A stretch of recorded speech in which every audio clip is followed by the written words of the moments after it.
Hello, everybody, and welcome to the first episode of the Popcorn Podcast with myself, Jack Logan, and my co-host Fergus Clark. How are you doing today, Fergus? Hello. Yeah, I'm all right, Jack. Thanks for having me on. So I've been wanting to do a podcast on the channel for a while now. Can't even speak. And I've been talking to Fergus about it. We met at uni. I might as well say that now. We've met. When did we start uni? Like last September? September. So we met then, and we've kind of been talking about doing a podcast since meeting. Oh yeah, for ages. Yeah. Yeah, and we decided to wait until after the first year of uni was done just to get exams, but we didn't even do any exams. I've been asked that so many times, like by people of an older generation, and when I tell them I didn't sit any exams, they're outraged. Yeah, me too. I'm like, you didn't even take the course. Like, did we get them next year? I've absolutely no idea. I honestly quite like the whole assessment thing. Yeah. Like, I quite enjoy taking my time with it rather than everything. Like you have to just sit one exam and that's it. Like, I like having loads of assessments. But anyway, besides the point. So we met at uni, and we have been talking about doing a podcast for a while, and we decided to wait until assessments were done and stuff. So today, here we are with the first episode. And I don't know if you want to intro what we're doing today, Fergus. If you want to take that. Sure. I believe we're going to be looking at our top 10 favorite films of all time.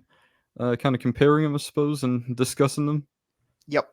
So we've wrote down a list of our top 10 favorite films. I don't know about you, but mine changes on a daily basis. I've changed this list like 5 times since writing it.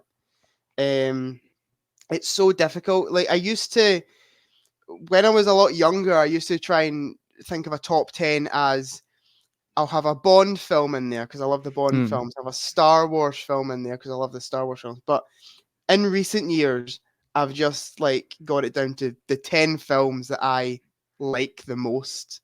I don't know if that's how you kind of approach a list like this. Basically, yeah. I mean, I just try to think of films that are kind of like have had an impact on me in some kind of way. Yeah, definitely. And we have also, and this was Fergus's amazing idea, the great ideas that Fergus is already bringing to the Popcorn Podcast, and we have predicted each other's top 10 list. So you look very smug about. Yeah, I mean, I think I've got it. Basically. I don't. I've wrote 4 films because I know your top 4 because we're both on Letterboxd. And then I've wrote 6 other movies that I know you like, but I don't know.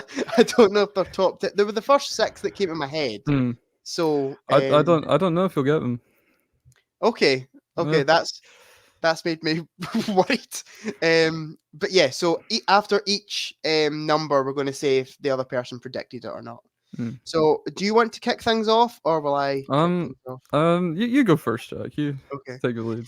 I'll go first. So, my number 10 favorite film of all time is a 90s movie starring Mr.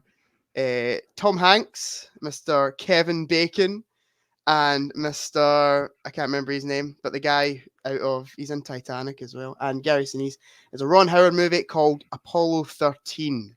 Did you have that one predicted? I did. Indeed, I did. Yeah. I just absolutely adore Apollo 13 with all my heart, and you're not the biggest fan. Yeah, I mean, I was thinking about this last night when I was putting together a list because I figured if he picks it, I'm gonna have to talk about it a little bit. And I tried to remember things that happened. I can't remember a thing.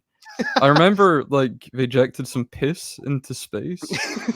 Apart from that, and it looks like a glorious it's a film that I could honestly, you're like the complete opposite to me. I could quote it from beginning to end. I've seen it that many times. I watched it twice last year in the space of like a couple of months because I watched it with my friends Ryan and Courtney, and they really enjoyed it. And then I got the 4K, and I was like, I need to watch it in 4K. But it's just such a great film for me. I just adore. I think it's a fantastic script, and I think it's a story that needed to be told in this kind of movie form. I know it was a book written by Jim Lovell, who obviously was up there when it all happened first, but as a film, it just works so well. It's the kind of thing that if you didn't know it was a true story, you would leave it and you go, oh, that was a bit far-fetched. Yeah. It's just so many things go wrong, and the fact that it was Apollo 13, unlucky 13. Yeah, they mentioned that, didn't they? Yeah, and there was I'm sure there was other things to do with that number 13 and just unluckiness. But yeah, the script, I think, is just excellent. And I'm the first to admit it's cheesy.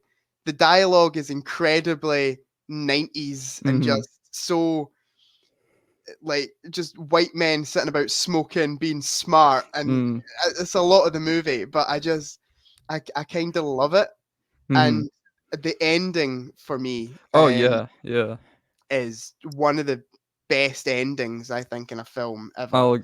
I'd agree with that. Yeah, just when the mission control just erupts into applause, you're like, yes! Every single time, I'm like, so happy with the ending. So what are your thoughts on the film? Is Ed Harris in it? Am I remembering that right? Yes, Ed Harris is in it. He was good. I remember him. He was in Love Lies Bleeding. It just came out. He's very good in that as well. Okay. Yeah, I thought the whole cast in Apollo 13 were very good. Yeah. Is it Bill? What's his name? Bill Paxton. That's the guy I couldn't remember. Yeah. Yeah, Bill Paxton. Yeah, they're all very good. I was really shocked when I finished it and I found out it was a true story, because it's so kind of far-fetched, like you said, kind of unbelievable. But yeah, no, I do like it. I'd be up for watching it again. Yeah. What did you give it on Letterboxd? I think I gave it 3.5. 3.5. I know. Disgraceful. I know. I'm pretty sure it won Academy Awards. I might be wrong. Yeah, but like, it's not exactly a mark of honor these days, is it? Yeah, that is true. I watched. I rewatched Everything Everywhere All at Once the other day, well, the other week now, and I agree with it getting all the Oscars, most of them, but Jamie Lee Curtis. Oh, that was best supporting actress. That was shocking. She gives a good performance. Yeah. It is not Oscar worthy. In any other film, that would have been so outrageous. But the fact that they gave it to Everything Everywhere All at Once kind of made it seem okay. But I'm just not okay with her getting easily the worst performance of all the ones that were nominated that year. Oh yeah. Even Stephanie Hsu definitely should have won that for Everything Everywhere All at Once. They picked the wrong person from a film. I agree. I think she gave a much better. That's the daughter, isn't it? Yeah. Yeah, I think she gave a much better performance. I was going to say something else about Everything Everywhere All at Once, but I've completely forgot. It's been in my head. But yeah, Apollo 13, my number 10 pick. Absolutely adore that film. Fergus, do you want to give us your number 10? Number 10, I've got the list next to me. Oh, you're not going to be happy about this, Jack. I've got George of the Jungle in the top 10. I've done it. Yeah. Oh, me and Fergus were speaking before I hit record, and I was like, I wrote down 7 films. Well, 11 films. But I knew he's top 4. 11 films I wrote down immediately when Fergus said predict my top 10, and the one I took off was George of the Jungle, because I thought surely he's not gonna have the balls to say in the first episode of a podcast that one of his favorite films of all time is Brendan Fraser and George of the Jungle. Well, I think it's important people know. Yeah, sure. I'm not gonna pretend like it's a masterpiece. There's no point in that.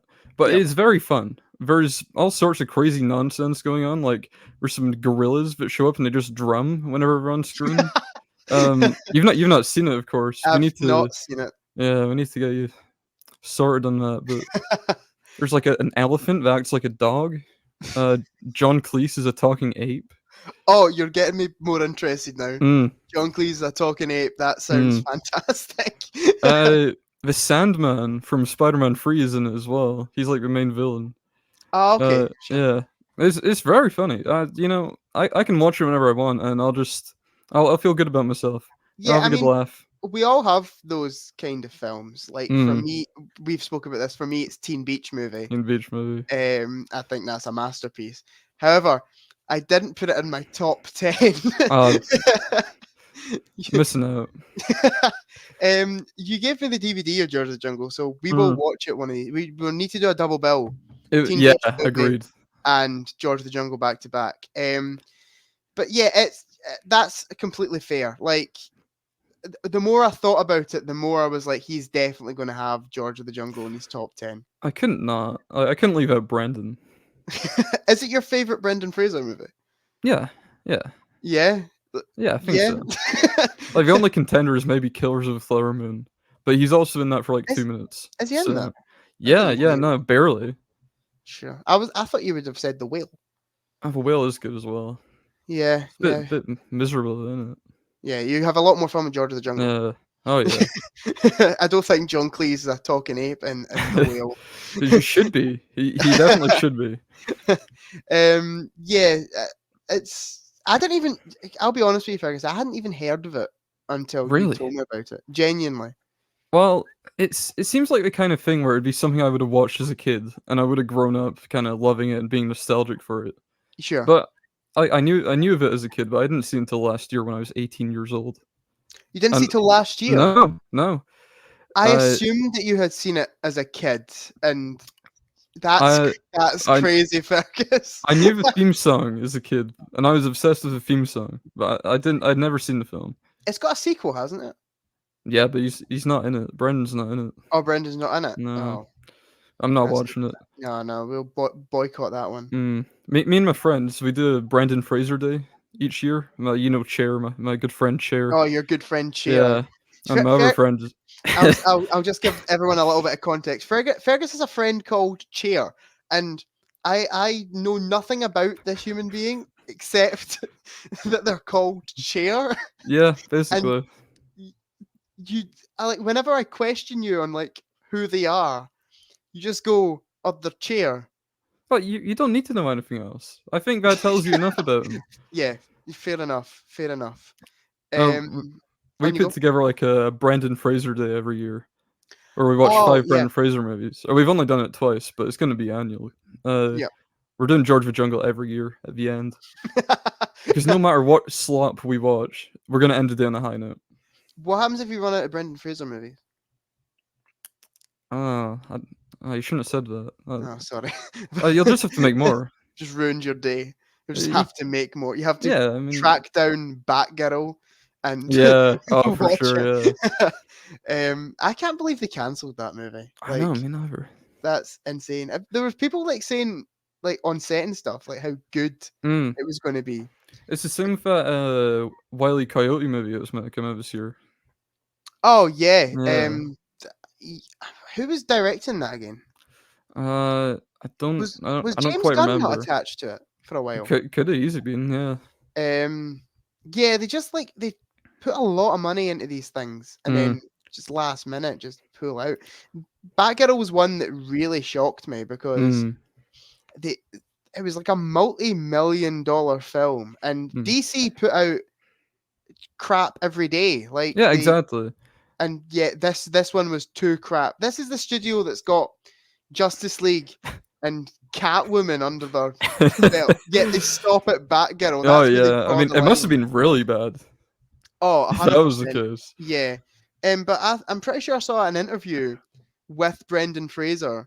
I think it was on Howard Stern. Yeah, I've seen that, yeah. And Howard Stern asked him about it, and Brendan Fraser was like, it was a good movie. Like, it was good. It's weird because they're coming off the end of like the Batman as well. That was a huge success. Everyone loved the Batman. It's weird they wouldn't follow that up with another Batman film. Were they not going to tie in Michael Keaton to the Batgirl movie? Was he not in it? I think it has something to do with Spider-Man. Yeah, they enjoy tying. Marvel and DC enjoy tying Michael Keaton into bad projects, it seems. Okay, do you want me to do my number 9? Yes, please. My number 9 is my dad's favorite movie of all time. Oh, okay. Came out in 1975, starring Roy Scheider, Richard Dreyfuss, Jaws. I should have known. Did you not have Jaws predicted for me? I did not. No. Did you not hear me fangirl when we watched it at university? I know. I remember how you were that day when I gave it 4.5. Yeah, I was outraged. Jaws is for me. It's probably I know it's only number 9, and this is just down to personal preference. But out of all these films, I would probably say it's the most perfect. It's very good. I'd probably say it's one of the most perfect films of all time. It is definitely my favorite Spielberg movie. And he's made so many classics. But it was one of his first, wasn't it? Yeah, I think so. Yeah, I think did Close Encounters maybe come out before it? Possibly. I know he done that film. It's about a train. Is it Jewel? Is that what it's called? Something like that. Yeah, I've got the Blu-ray for it. I've not watched it yet, but I'm pretty sure Jaws was quite early in his career, and I don't think he's managed to top it since. I think the script is excellent. Dad's also read the book, and he says the book was really good. And it's quite interesting because when films adapt books, it's normally a different writer that writes the screenplay. It was the same guy that wrote the screenplay for Jaws that wrote the book. So it's very faithful to the book. A lot of people say it's not horror. It definitely is horror. It's a terrifying movie, and especially when I watched it for the first time, 8-9 years old, I was terrified. It's one of the. If any film can have make you change something in your life, I think it's had a good effect. This film stopped so many people swimming in the sea. I think it's one of the most perfect films of all time. And I mean, you remember when our friend Mark watched it as a grown man and absolutely shot himself at a jump scare. Yeah, he did shit himself at a jump scare. Yeah, that jump scare though is very effective. It's so good. If people don't know, the one in Ben Gardner's boat? I think so. Yeah. When they go down and he finds a tooth, and then the very obviously fake prosthetic head comes out, and it's just so good. And I'm not normally a fan of using jump scares to scare. I think it should be suspense and just atmosphere that should create fear. But that jump scare is just so effective. How it all builds to that one, and the fact that they've been drinking before it is just, it goes from one of the funniest scenes in the movie to one of the most horrific scenes in the film. It's just brilliant. What's your thoughts on Jaws, Fergus? I mean, I love Jaws. You're saying it's your favorite Spielberg. I think I'd probably put Raiders and Jurassic Park above it, but then definitely Jaws. I'm pretty sure maybe Schindler's List. I've never seen Schindler's List. I think Raiders and Jurassic Park are my 2 and 3. So we've got the same kind of top. Yeah, but I mean, I came onto your channel to talk about Jurassic Park before, didn't I? Exactly. And you know, I love Jurassic Park, and I really love Raiders, especially. There's just something about Jaws that keeps bringing me back to it. I watch it once a year at least. I just adore it. It's Tarantino's favorite film, isn't it? It's definitely one of them. I think he called it, like I said, one of the most perfect movies ever made. I think a lot of people have called it one of the most perfect movies ever made. I mean, it was huge as well. It changed films, really. Oh, yeah. Made the term blockbuster a thing, like summer blockbuster. Like the movie event, like that we still see to this day when like a Star Wars movie gets released or Marvel. Even though that's kind of falling off now a bit. I think Deadpool might change that, to be honest. I feel the most hype with Deadpool with Marvel that I have in recent years. I think the last time I felt hype like that was Spider-Man. Sure, yeah. But yeah, Deadpool looks really good. I'm so hyped for it. I won't say anything. No, on you go, Fergus. No, speak your mind. It's okay. The haters right in the comments. It's fine. No, it's your podcast. We'll keep it. No, it's okay. No, please. But yeah, I just think Jaws is I keep saying it, such a perfect movie, and the whole climax, it has such a long climax at the end. It's I don't know how, but when they go out in the boat, it's like a 45-minute scene, and that's the full third act, and it's just so suspenseful from the moment they go out in that boat. And normally films have I don't know, like a 10-minute, 20-minute fight scene at the end if it's an action movie or something like that. This is like a 45-minute suspense-packed scene, and it's just fantastic. I was devastated when my favorite character got eaten, didn't he? Quint.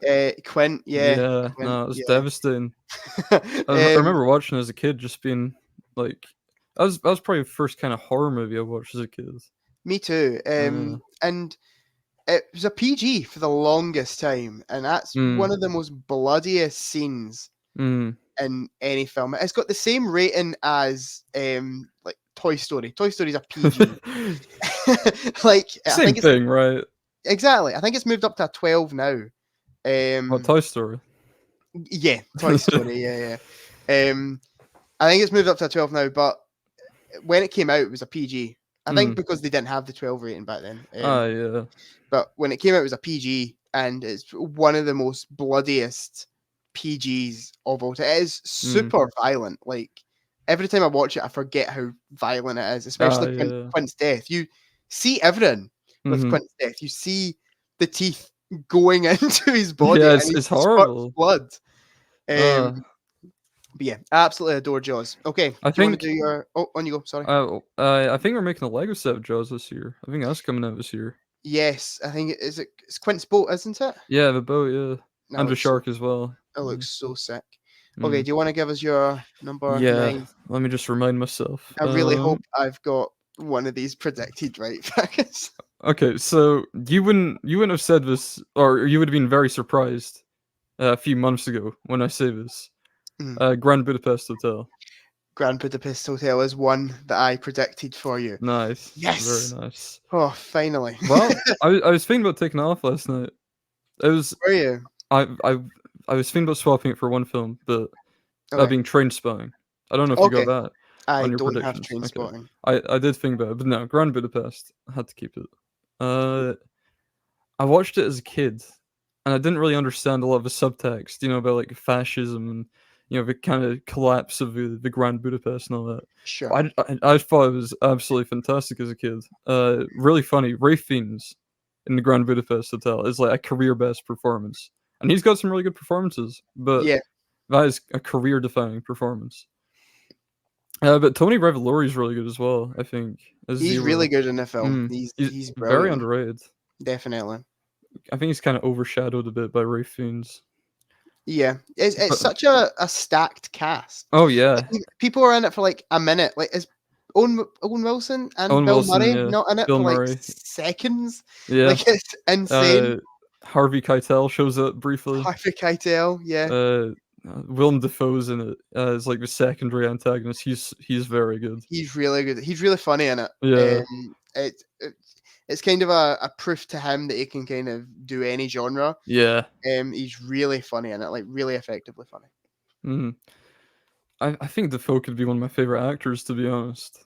Yeah, I mean he's fantastic. I just don't think I've seen enough from him to say he is one of my absolute favorites. But everything I've seen him in, he's been fantastic. He's a great actor. Mr. Bean's Holiday, for example. Mr. Bean's Holiday, exactly. Yeah. Carson Clay, is Carson that his Clay, name? yeah. I really want to. Was it Rewind? Is that the name of his movie? Yeah, Rewind. Yeah. we need to start a petition to actually make that a real. I'd love to see it. I'd sit and watch it, even if it's pretentious as hell. I'd still. Yeah, the Grand Budapest Hotel is an interesting one for me because, as you know, first time I watched it, I messaged you and I was like, it's all right. Yeah, it was good. I don't really see the big deal. I was devastated by this.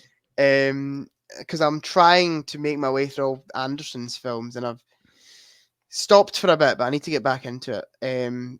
But yeah, I was just kind of like, it's good, but it's not the masterpiece that people say it's Anderson's best film. A lot of people say that, and I couldn't see that. However, I rewatched it with Courtney and Ryan again. That's the second time I've mentioned them on this podcast. I watched it with them, and I think just watching it with people and the amount of times we laughed during it, it gave me, because when I watched it on my own, I didn't really laugh that much. Yeah. It just kind of gave me a new sense of appreciation for it. Like, this script is a lot funnier than I gave it credit for. It went from a 3.5 to 4.5 easily. Love to hear it.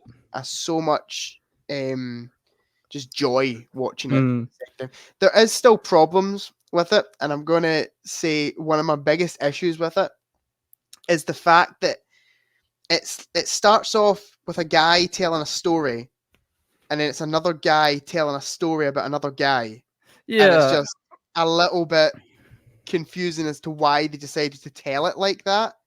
It's probably so Wes Anderson could like have a little cameo for the offer of a star. I don't remember who plays him, but yeah, it's probably just for that reason, really. Sure, wouldn't be surprised. That's one of the very few issues I had with it. I will say something that I wrote in my original review that drastically changed is I wrote that I didn't like the ending. And on second watch, I appreciated the ending so much more. It's a fantastically. It's just it is a really good film. It's fantastic. Not my favorite Anderson movie, and I don't think it's your favorite Anderson movie either. It's not. But definitely, it's a good film. Now I think I should have taken off because there's going to be 2 Wes Anderson films in here. That's all right. Yeah, I mean he's earned it. Exactly. You got anything more to say about Grand Budapest? Not really. If you want to take your turn. Okay, my number 8. My favorite film by Mr. Martin Scorsese. Oh no. Oh no. The Wolf of Wall Street is my number 8. Do you have that predicted, Fergus? No, if you couldn't tell, I did not know. At the start of this, you were like, "I've got this in the bag." You said it. I know. Jinxed yourself. Okay, I'm 1 for 3. That's not bad. I'm probably the 50th white guy to say that I love The Wolf of Wall Street. I'll be 51st. I adore it. It's such a fantastic movie. It's 3 hours long, feels like an hour and a half. It goes by so quickly, and it's to get people. I think it's the film you need to show people to get them into long movies.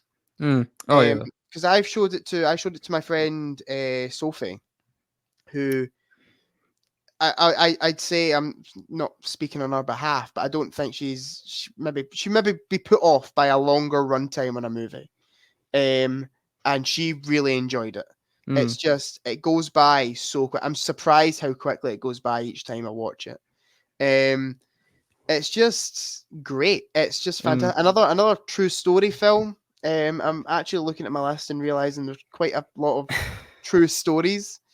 But yeah, Leonardo DiCaprio, just fantastic in the role. If you actually, I think I follow Jordan Belfort on TikTok, and DiCaprio got it down to a T. Like, he's the exact same person. Like, it's insane. And just Scorsese's direction, the kind of the feel the movie has, the vibe that it has such a, it feels like a party in a way. It just so lively for the full 3 hours. It's just fantastic. I absolutely love it. What's your thoughts? I'd agree. I'd say it's my favorite Scorsese too. Rivaled maybe by The King of Comedy or Goodfellas. Probably rivaled by Goodfellas. Sure. But yeah, Wolf of Wall Street is fantastic. I rewatched it a couple months ago, and yeah, it just flies by. Yeah, it's actually insane. Like, I've seen it definitely over 5 times in my life, and each time I watch it, I'm like, that went insanely quickly. I don't think there's a 3-hour film out there, despite maybe Endgame, maybe would rival it. That goes in really quickly.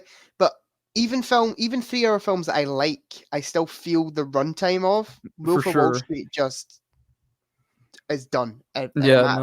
Feels like seconds. It's insane. I'd agree with that because Martin Scorsese, he made the Killers of the Flower Moon, which I don't think you've seen yet, have you? I haven't seen it. No.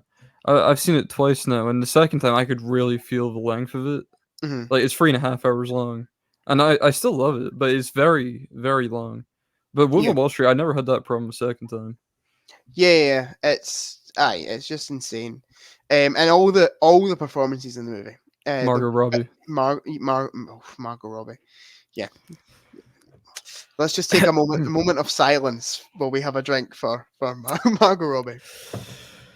God bless that woman. It feels a bit bad to say these things after Barbies came out. Yeah. And Jonah Hill too. Yeah, he's very good. Kind of proven how good an actor he actually is, because he's just done like raunchy teen comedies before that, and it's just nothing wrong with Superbad, but nothing wrong with Superbad at all. But you wouldn't say it's an Oscar-worthy performance, whereas in this, it's brilliant. It's like Adam Sandler in like Punch Drunk Love or Uncut Gems or something. Definitely, just proven that he's not just a typecast, the fat guy in comedy movies, you know.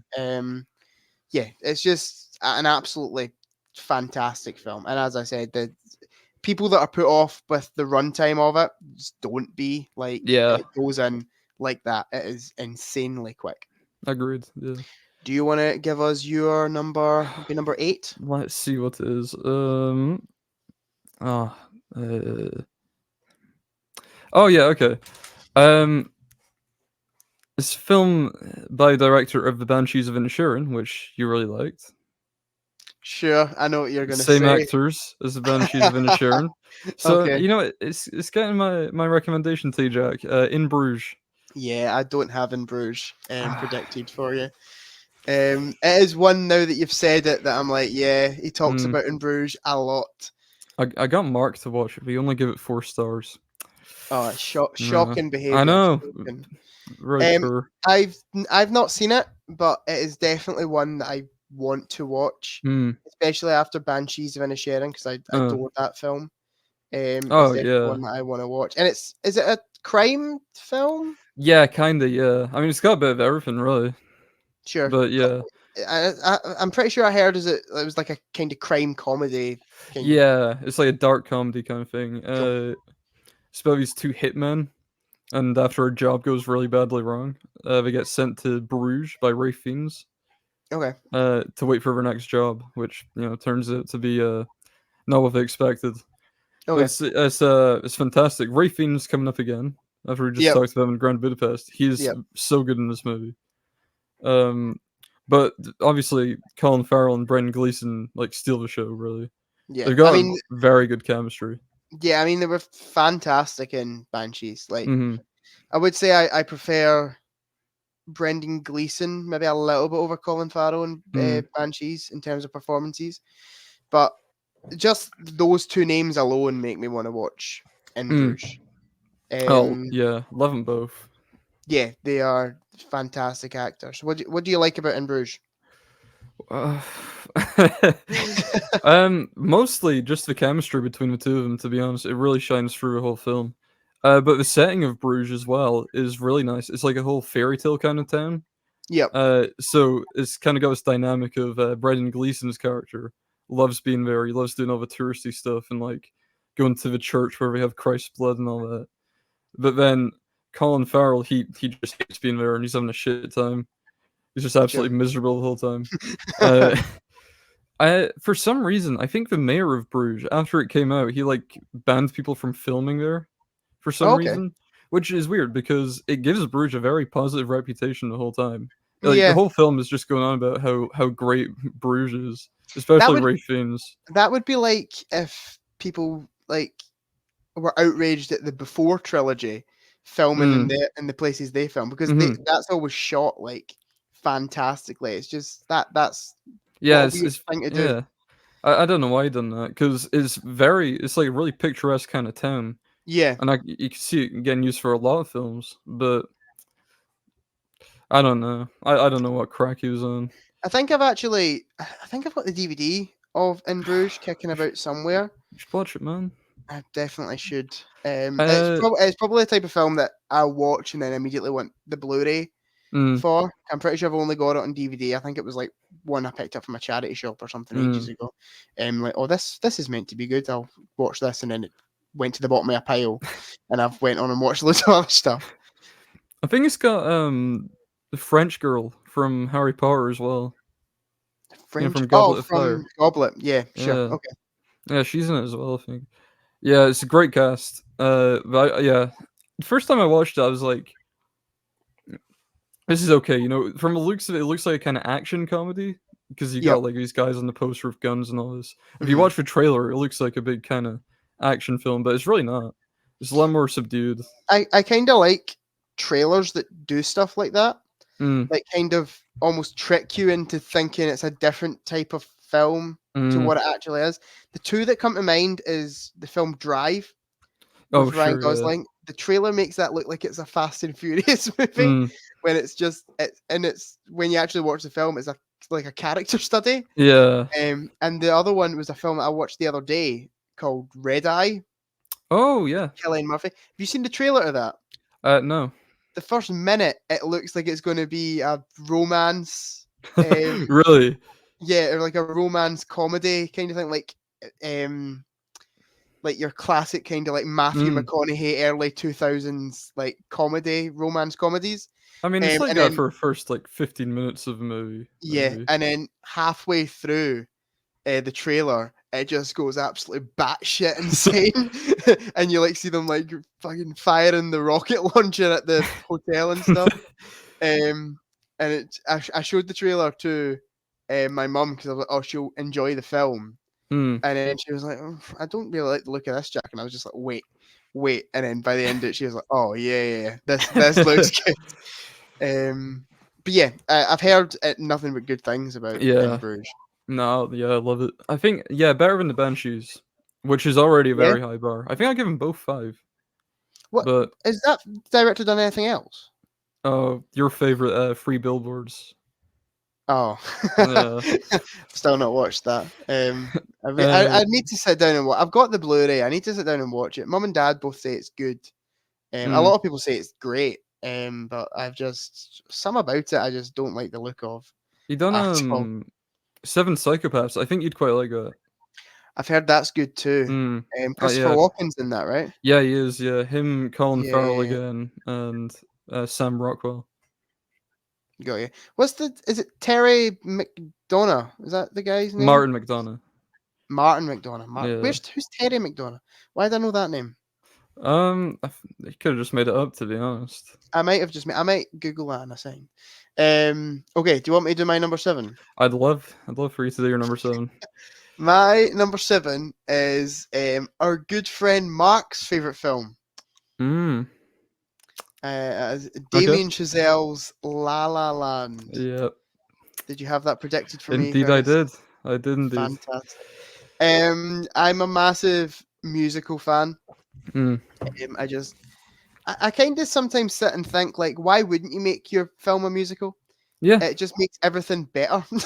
Yeah, basically. Like, combining film and music, boom, you have a great film in your hands. And La La Land, I think, is maybe the most perfect musical of all time. It is just fantastically done. It is a brilliant story. It's a very simple story at its core, but it's just fantastically told. And I think it's due to the chemistry that the two leads have. Ryan Gosling and Emma Stone are just great in the film. They are absolutely brilliant.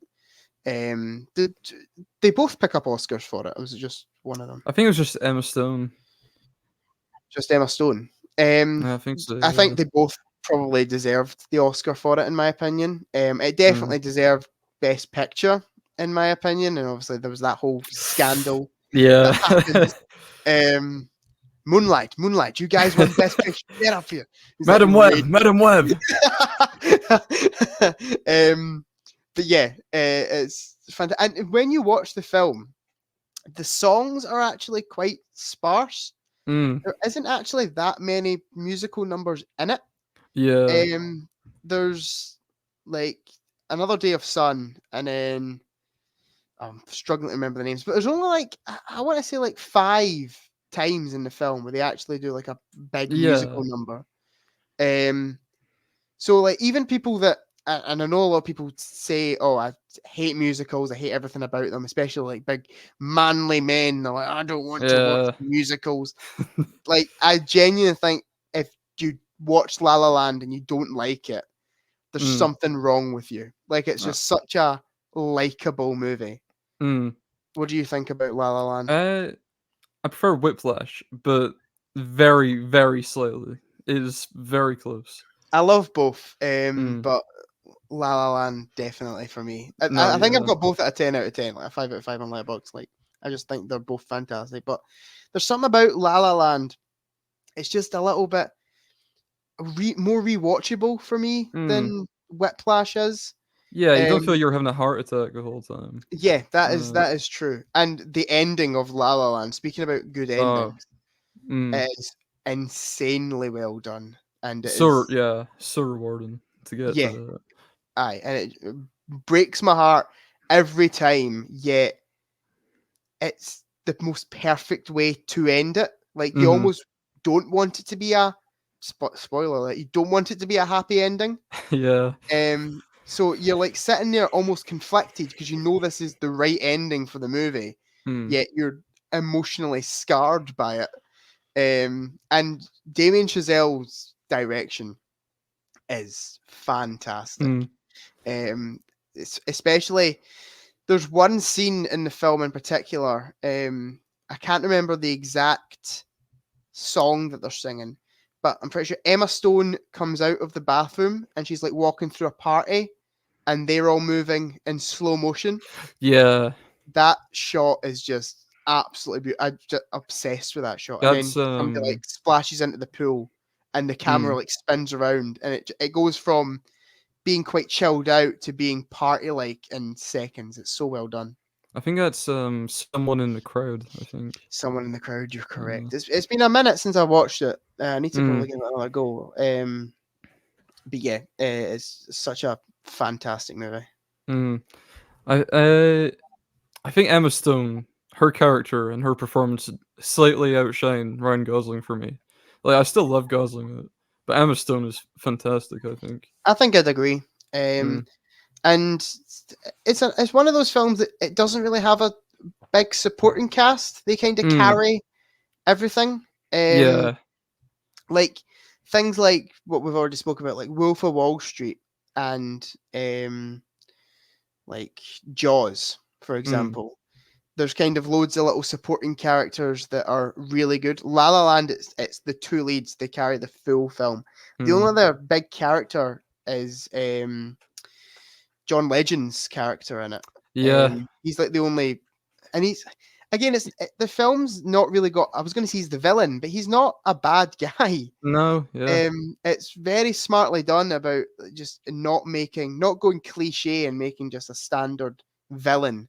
It just kind of plays out this special time in these two people's lives, and it's really well done.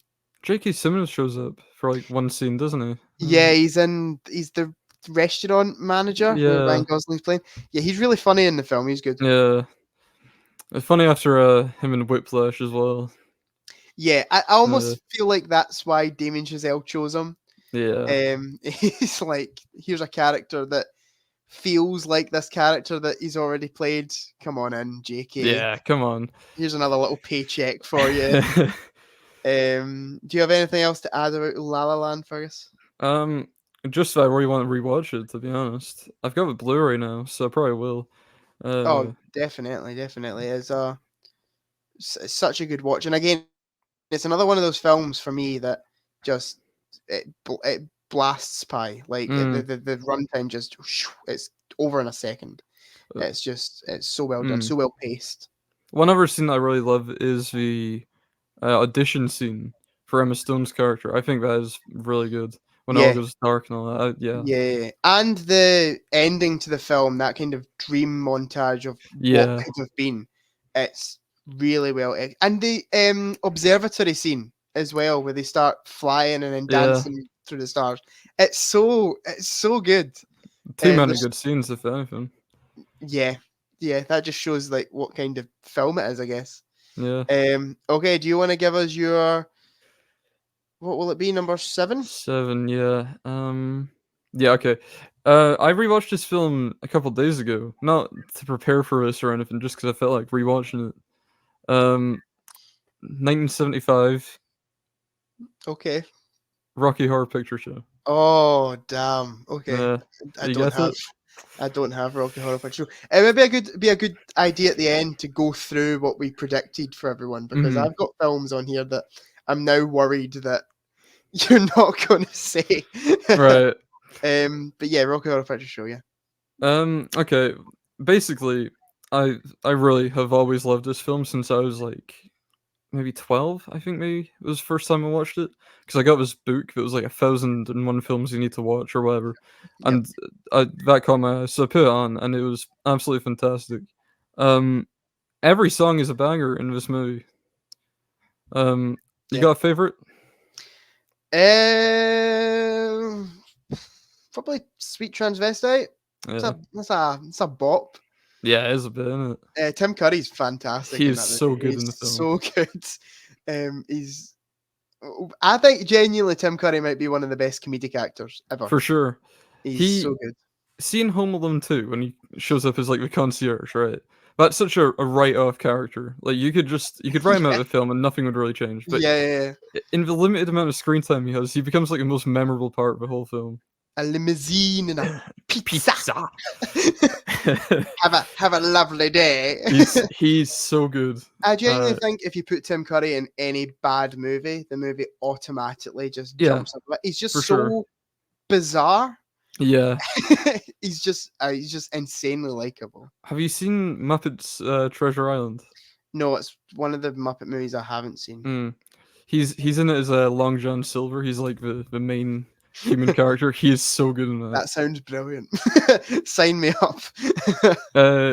Yeah, I mean he's great in the film. I think everyone does a fantastic job though, because the whole film is very like campy and it's kind of like a little bit shit on purpose. It's got all these tropey characters. It's a weird cast. Because I might be wrong. Is Meatloaf not in it? Yeah, he is. Yeah. Yeah, and the guy from. Did you ever watch The Crystal Maze? No, I've no. It was a game show, and the guy who hosted The Crystal Maze is like the hunchback guy. Riff Raff. Him and Rocky Horror Picture Show, and I'm pretty sure he wrote it as well. Yeah. He created the musical back when it was just a stage musical. Yeah. Yeah, no, the whole cast is really good. With Susan Sarandon and Barry Bostwick as well as Brad and Janet, I think are really good. I forgot it was Susan Sarandon. I'm not gonna lie. What a big actress she became. That was must have been one of her first. Yeah, it was. Yeah. Yeah. Whenever I think of Susan Sarandon, I think of Team America. Oh no! And she's like tied up in the chair. that's why that's like the worst part of Team America. I love like, Rocky Horror so much. Your skills are fading with age, Mr. Acton. But yeah, Rocky Horror Picture Show's good. I've only ever seen it once. Oh. Okay. I think I've got it as a 3.5 on Letterboxd currently. No. Yeah, I think I was maybe a little bit taken aback by the whole vibe of it and the style of it.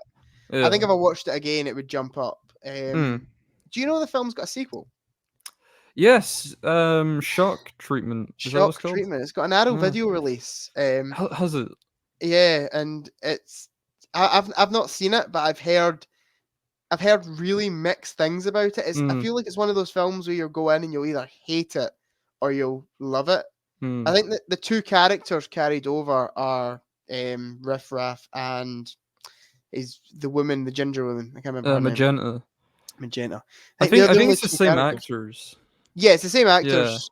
But they're the only two characters from Rocky Horror and Shock Treatment. No, I think the characters are Brad and Janet, but they're played by different people. And then the actors for Riff Raff and Magenta are other characters. Got you. I've been tempted to watch it a few times because it's on YouTube for free. So someone uploaded it onto YouTube. But I know Rick Mayall's in it, and I've absolutely loved Rick Mayall. Yeah. So that's the only reason I've really been tempted with it. I don't think it's got good reviews. No. But just Rick Mayall is enough to kind of sell me on a movie. It's like George of the Jungle 2 we were talking about earlier. Like no Brendan Fraser or anything. Not worth watching. Yeah, exactly. No Frankenfurter either. No point. Exactly. But yeah, it's a good film. I think I need to rewatch it. I got the Blu-ray recently, so there's kind of no excuse for me not to rewatch it now.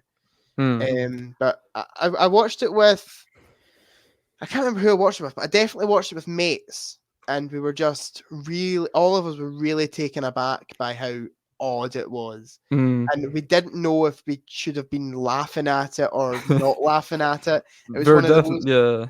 There's a lot of very funny parts in it. I feel like it would be a good film to watch in theaters with a crowd that loves it. I think it would definitely jump up in my estimations. Like I saw. On you go. Like videos of like midnight showings and where people like get dressed up for it. Yeah, and like I saw Mark on his Letterboxd the other day. I don't know have we said who Mark is? Yeah, no, we've not. He's like this guy that follows around at university. Yeah. He just follows around. We don't like him. He's creepy. He just shows up everywhere. Yeah. So Mark's our friend from university. On the same course as us. I saw he went to the cinema to see the re-release of Phantom Menace. Oh yeah. And just seeing it on the big screen put it up in his estimation. Yeah, I think it's like Cinematex. Yeah, definitely. Like you almost get transported back to the time when it came out. I think that would Rocky Horror Picture Show would be a really good film to do that with. Yeah. See, like Madam Web. If I was sat here watching Madam Web on my phone on Netflix or some shit, I would not have a good time. Yeah. In a cinema in 4DX. Yeah, that was a strange day. Yeah, me and Fergus went to see Madam Web in 4DX, nonetheless. And it was me, you, and probably about 3 other people in the full cinema, and me and you just couldn't help but make jokes. So the entire thing was so stupidly bad. It was so funny. I felt bad. Like I feel like we're disturbing people, but like it's Madam Web. Yeah, that's like talking through the room. Like no one cares. Like it's the room. Yeah, exactly. I don't know how it started, but every time a character walks onto the screen, I would do the Spider-Man 3 theme. I would lean over to Fergus, go do, and we both found it just so hilarious, even though it wasn't a funny joke. No, it wasn't. We were just pissing ourselves laughing at every time a character walked on the screen. But yeah, how do you remember we looked in Letterboxd before Madam Web, and it said there was going to be some like random white guy playing Miguel O'Hara. Yeah, that was odd as well because we were kind of waiting for that. Yeah, because is Miguel O'Hara not Mexican? Yeah, he is. Yeah, you can tell from the name. Yeah. Mexican Spider-Man, and they had some random white guy in the cast who hadn't been in like any other movies, and we were like, how are they going to play this one off? And then he just wasn't. Never showed up. Oh, Madam Web. What were we talking about? We're talking about Rocky Horror Picture Show. We were. Surprisingly enough. Madam Web didn't make the top 10. Spoiler alert, in case you have any predictions. I've got it as your number 1. I know. Change your list right now. Okay, right, okay. Grand Budapest. Okay, do you want me to do my number 6? Yeah, please do. Okay. My number 6 is a film that I recently rewatched.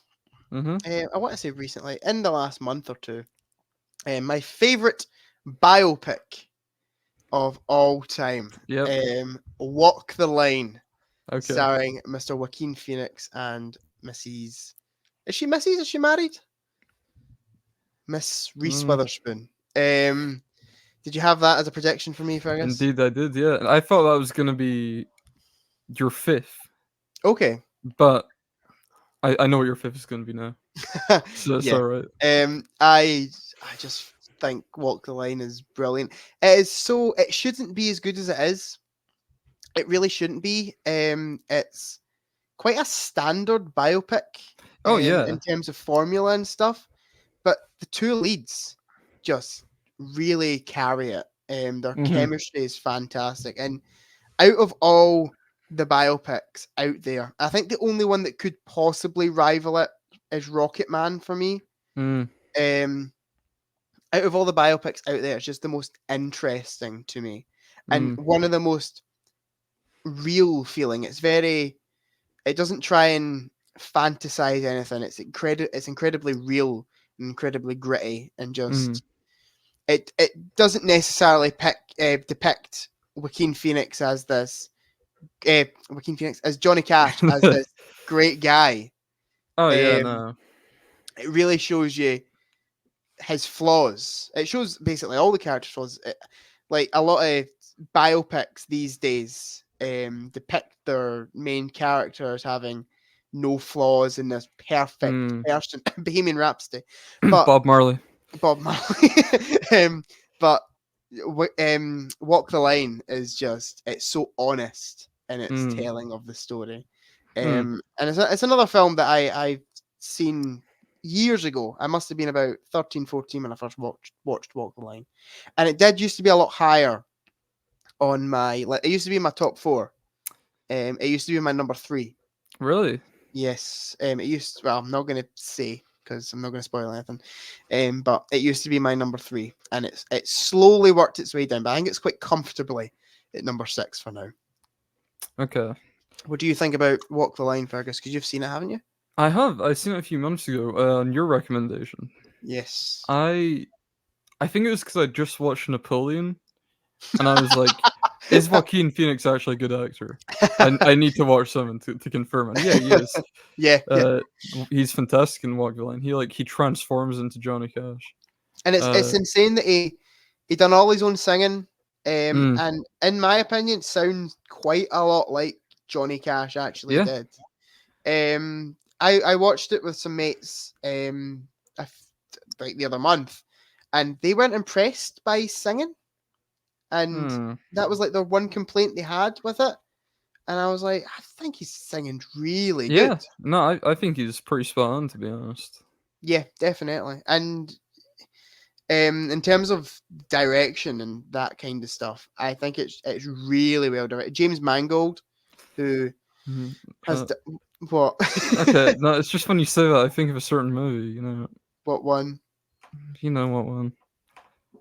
Am I forgetting a James Mangold movie? What film? Did he not do Dial of Destiny? Oh, he did do Dial of Destiny.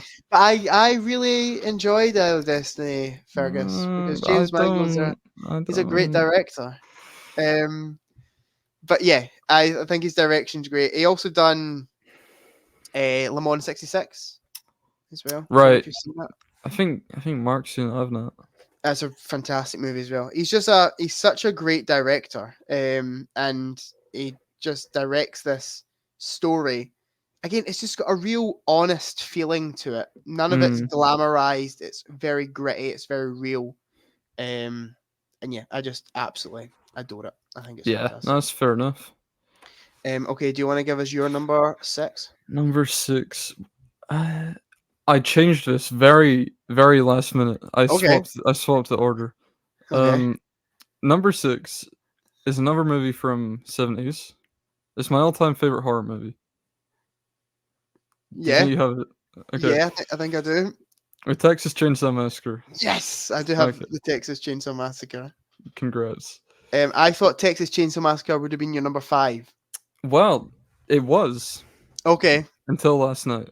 Okay, that's interesting. It used to be in my top 4 when I first signed up for Letterboxd. Yeah, I've heard you say like so many good things about Texas Chainsaw Massacre, like just lush over it.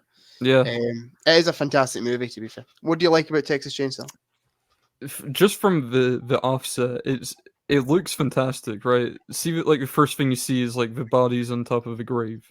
Yeah, it looks absolutely fantastic, and you wouldn't know it came out 50 years ago. Oh, exactly. Yeah, it looks great. It looks like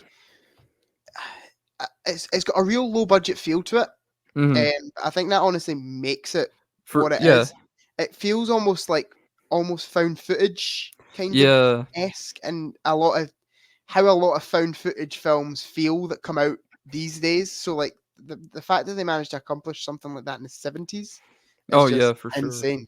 Sure. It's so like it's very gritty, very dirty, and like it's got like the Texas sun beating down on it the whole time. Just it's a horrible feeling, to be honest. But also the characters in it, particularly the villains, like there's Leatherface obviously, and he's fantastic. But the other ones are really underrated too, like a Hitchhiker.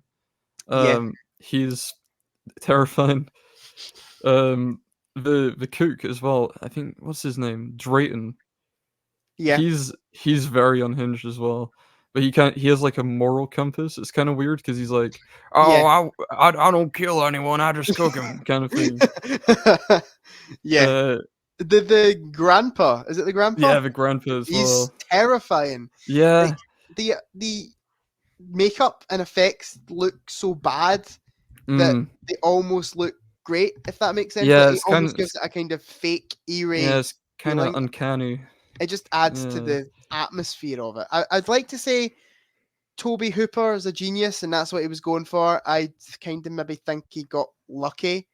Yeah, maybe. Because he's not really managed to replicate something as good as that. Yeah, I mean, the sequel is very good, though. I like the sequel. I only watched it for the first time a few months ago. It's different though. It's so tongue in cheek. It's unreal. Like it goes full on comedy in places. But I'm pretty sure I'd done a review on it, and I said, like, it almost needed to do something like that. I don't think he was ever going to replicate the feeling that the first Texas Chainsaw had. To completely switch up genre is something that he kind of needed to do. It's a good choice because I've not seen any of the other Texas Chainsaw films except for the newest one.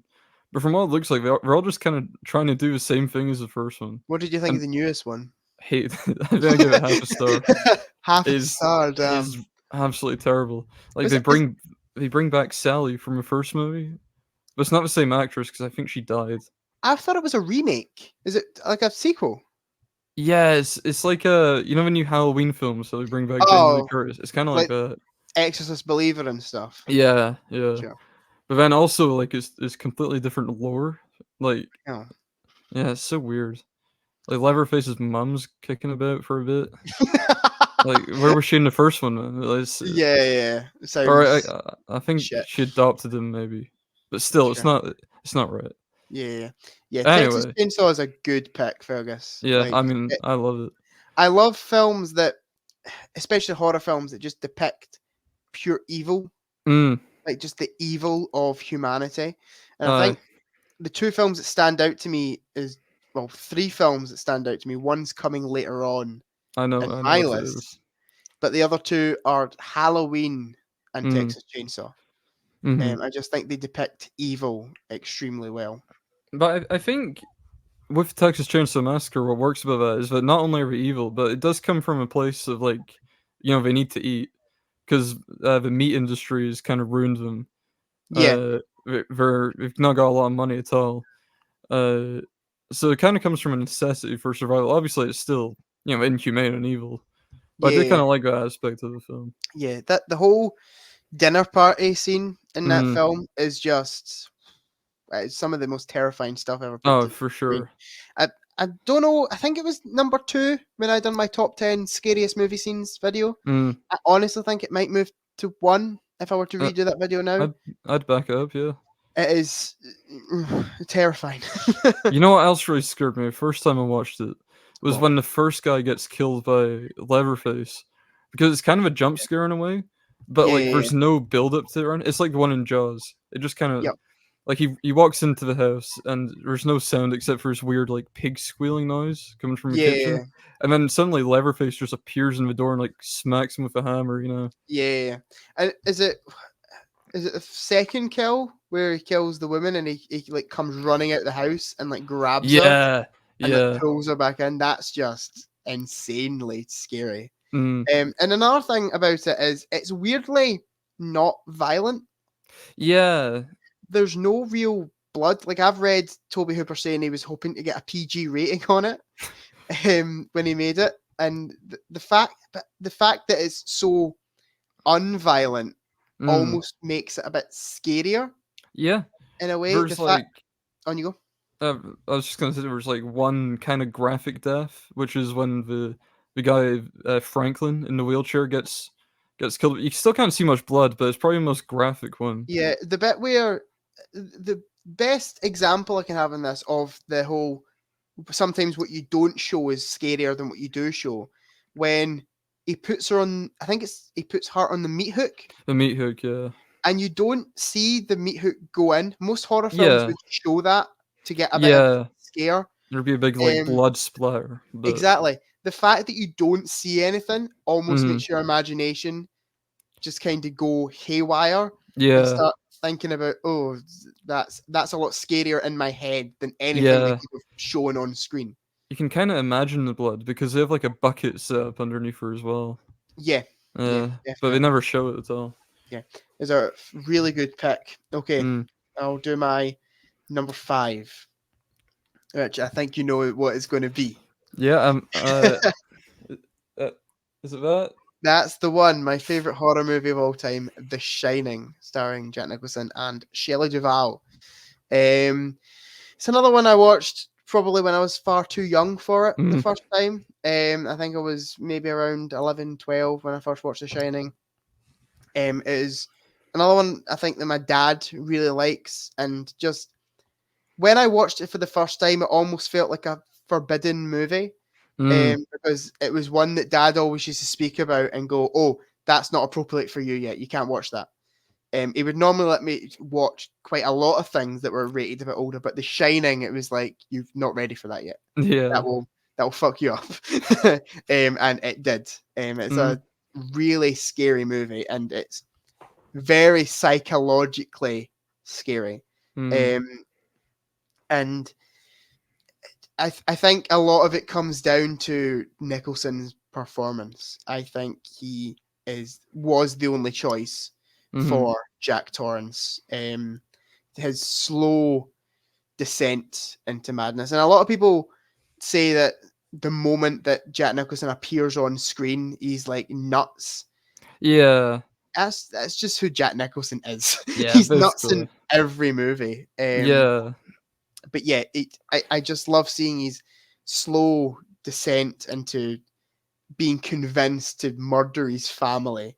And I also love the fact that, because in the book, which Stephen King wrote, and there's a lot of controversy between Stephen King and Kubrick, and Stephen King hated Stanley Kubrick for what he'd done. And then Stephen King made his own miniseries, which was fantastic. Oh, it was great. There's moving hedge creatures in the miniseries, which is just great. That's exactly what I want to see in horror movies. And a killer hose as well. But yeah, I can't remember what I was going to say. I was talking about Stanley Kubrick and Stephen King. Something to do with them.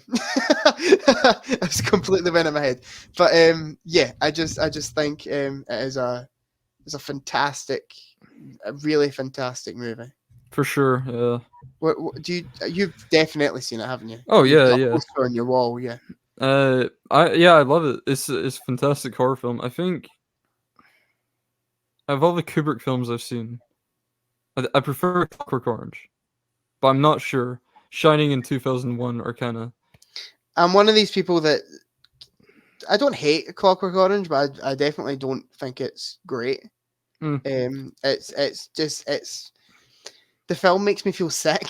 Yeah. And I guess that's maybe the point in it. Yeah. But it's so incredibly violent, like overly, not even violent, just disturbing.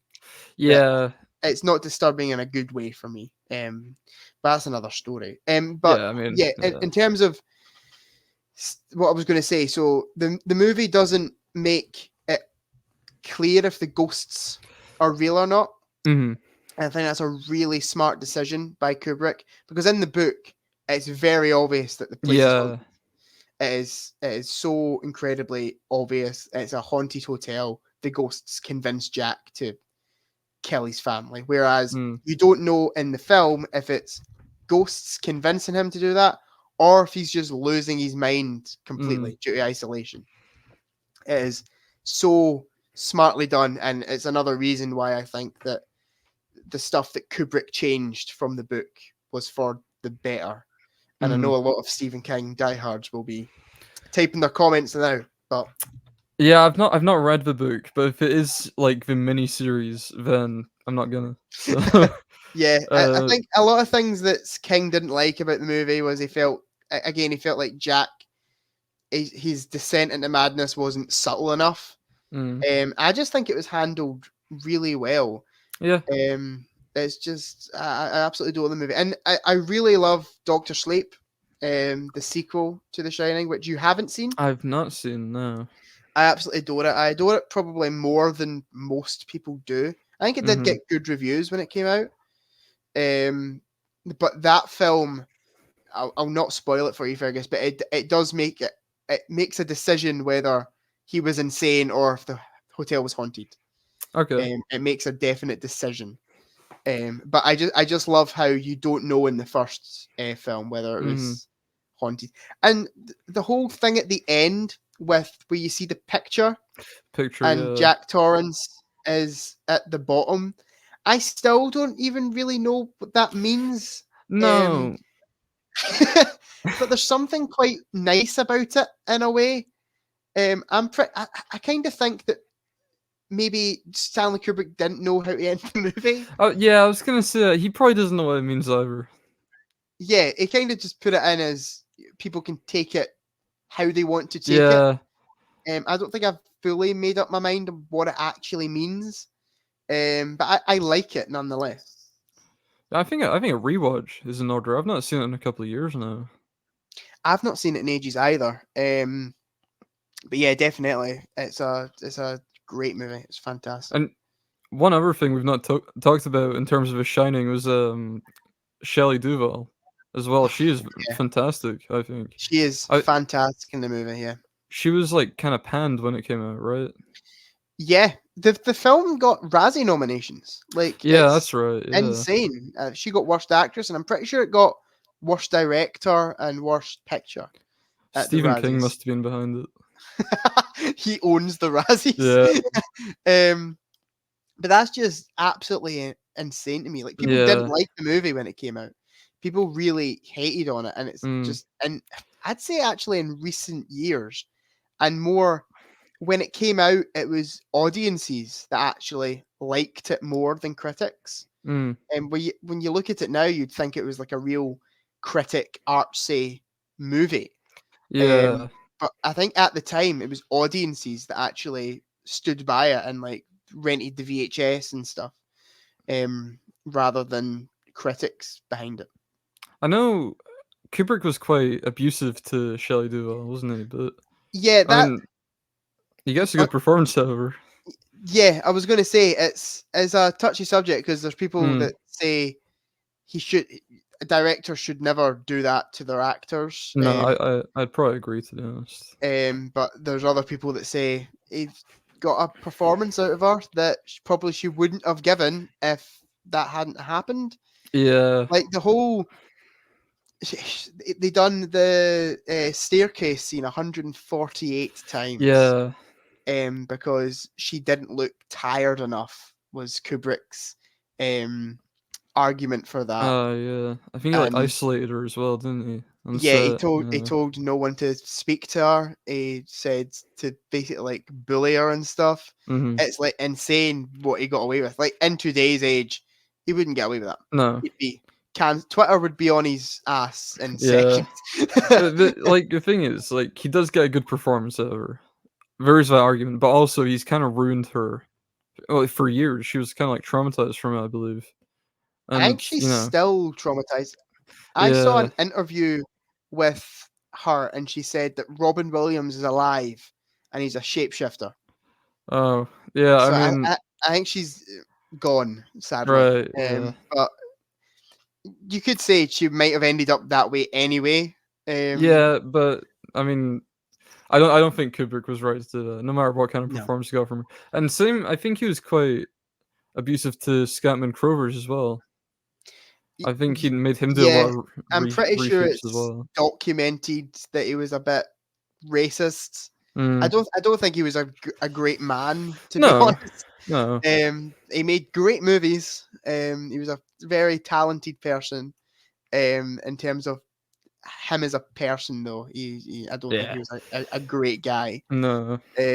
I was actually watching behind the scenes stuff on the film the other day because there's a video. I think it's a 20-minute video on YouTube, and it's just all the behind the scenes stuff that was captured, and the amount of rewrites and stuff that he required of his actors was insane. He would do rewrites hours before a scene was about to take place, and then be like, hand them the script, and they're like, "Well, how are we going to learn this?" And he was like, "It's your problem. You're the actor." Like stuff that is not professional at all. But you could argue there's maybe like method in his madness because his films are great. Yeah, I'd agree, I suppose.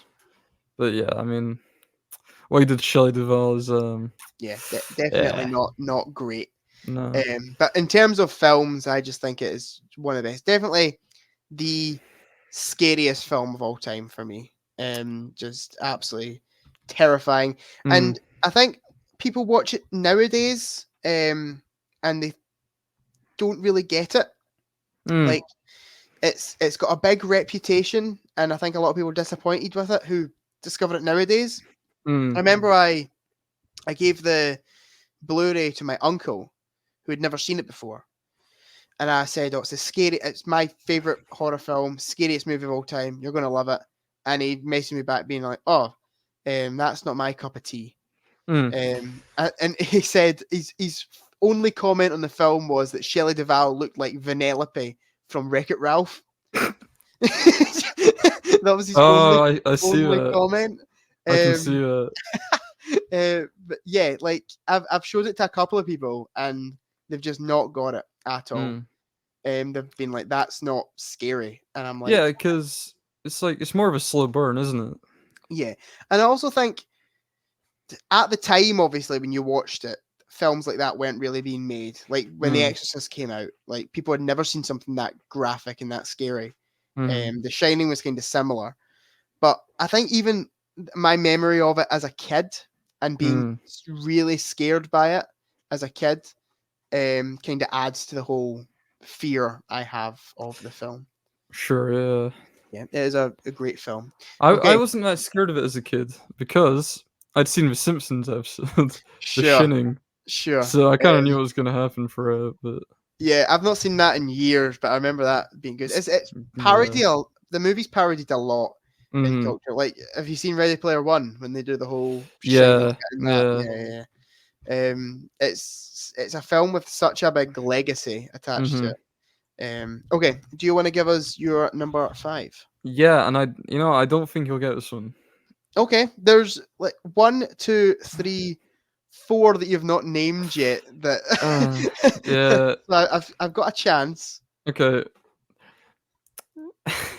Synecdoche, New York. Oh no chance. Okay, no chance, Fergus. So this is why I switched around last night because I was like, okay, we're doing this tomorrow. I want to see if it still holds up. It's been a while, so I watched it last night, and I loved it even more. So I had to switch for Texas Chainsaw Massacre. Sure. It's directed by Charlie Kaufman, who wrote Eternal Sunshine of a Spotless Mind. Yes. Did he not do Being John Malkovich as well? Yeah, he wrote Being John Malkovich, an adaptation. Okay. And I'm a very big fan of his. I need to watch Anomalisa, but his film that came out a couple of years ago, I'm Thinking of Ending Things, was fantastic as well. Yeah, I've heard that's good. But Synecdoche, New York is on another level for me. It's hard to talk about, but basically the plot of it is there's like this theater director played by Philip Seymour Hoffman, and he gets this big grant of money from somewhere, and he decides he's going to invest into making this play that's like recreates the entire city of New York in a warehouse, and just has people's ordinary lives. Okay. And in the meantime, his whole life's kind of falling apart because his wife leaves him. He goes to Germany with their daughter. The whole film is kind of about the passage of time And the opening scene is like a standard, like kind of morning scene for the guy. It's like breakfast with the family, and it starts on the 1st of October. But by the end of that 4-minute scene, it's gone to the 31st of October, and the scene hasn't changed at all. Okay. Yeah, so it's stuff like that.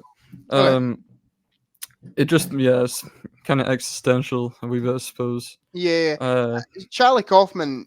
I mean, I've seen Eternal Sunshine, and I absolutely adore Eternal Sunshine. Mm-hmm. But that's the only thing that I've seen by him. Mm. He's kind of a weak spot for me. Like I don't really know much about him. I definitely recommend Being John Malkovich.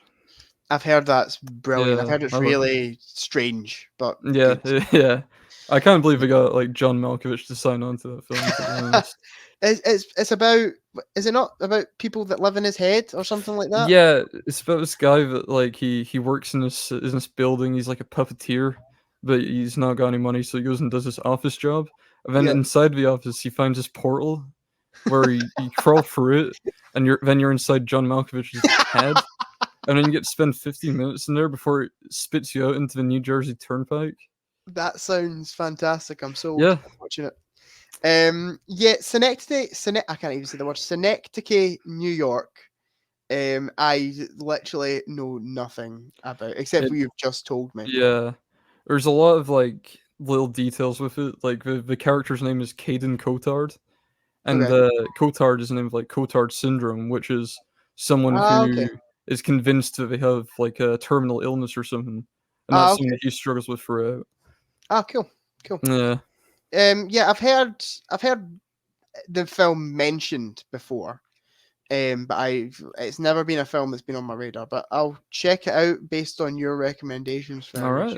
Your recommendations have always been solid. So all right. So is it Charlie Kaufman that actually directs that one? He directed it. Yeah. Okay, sure. Wrote it as well. I know he didn't direct Eternal Sunshine. No.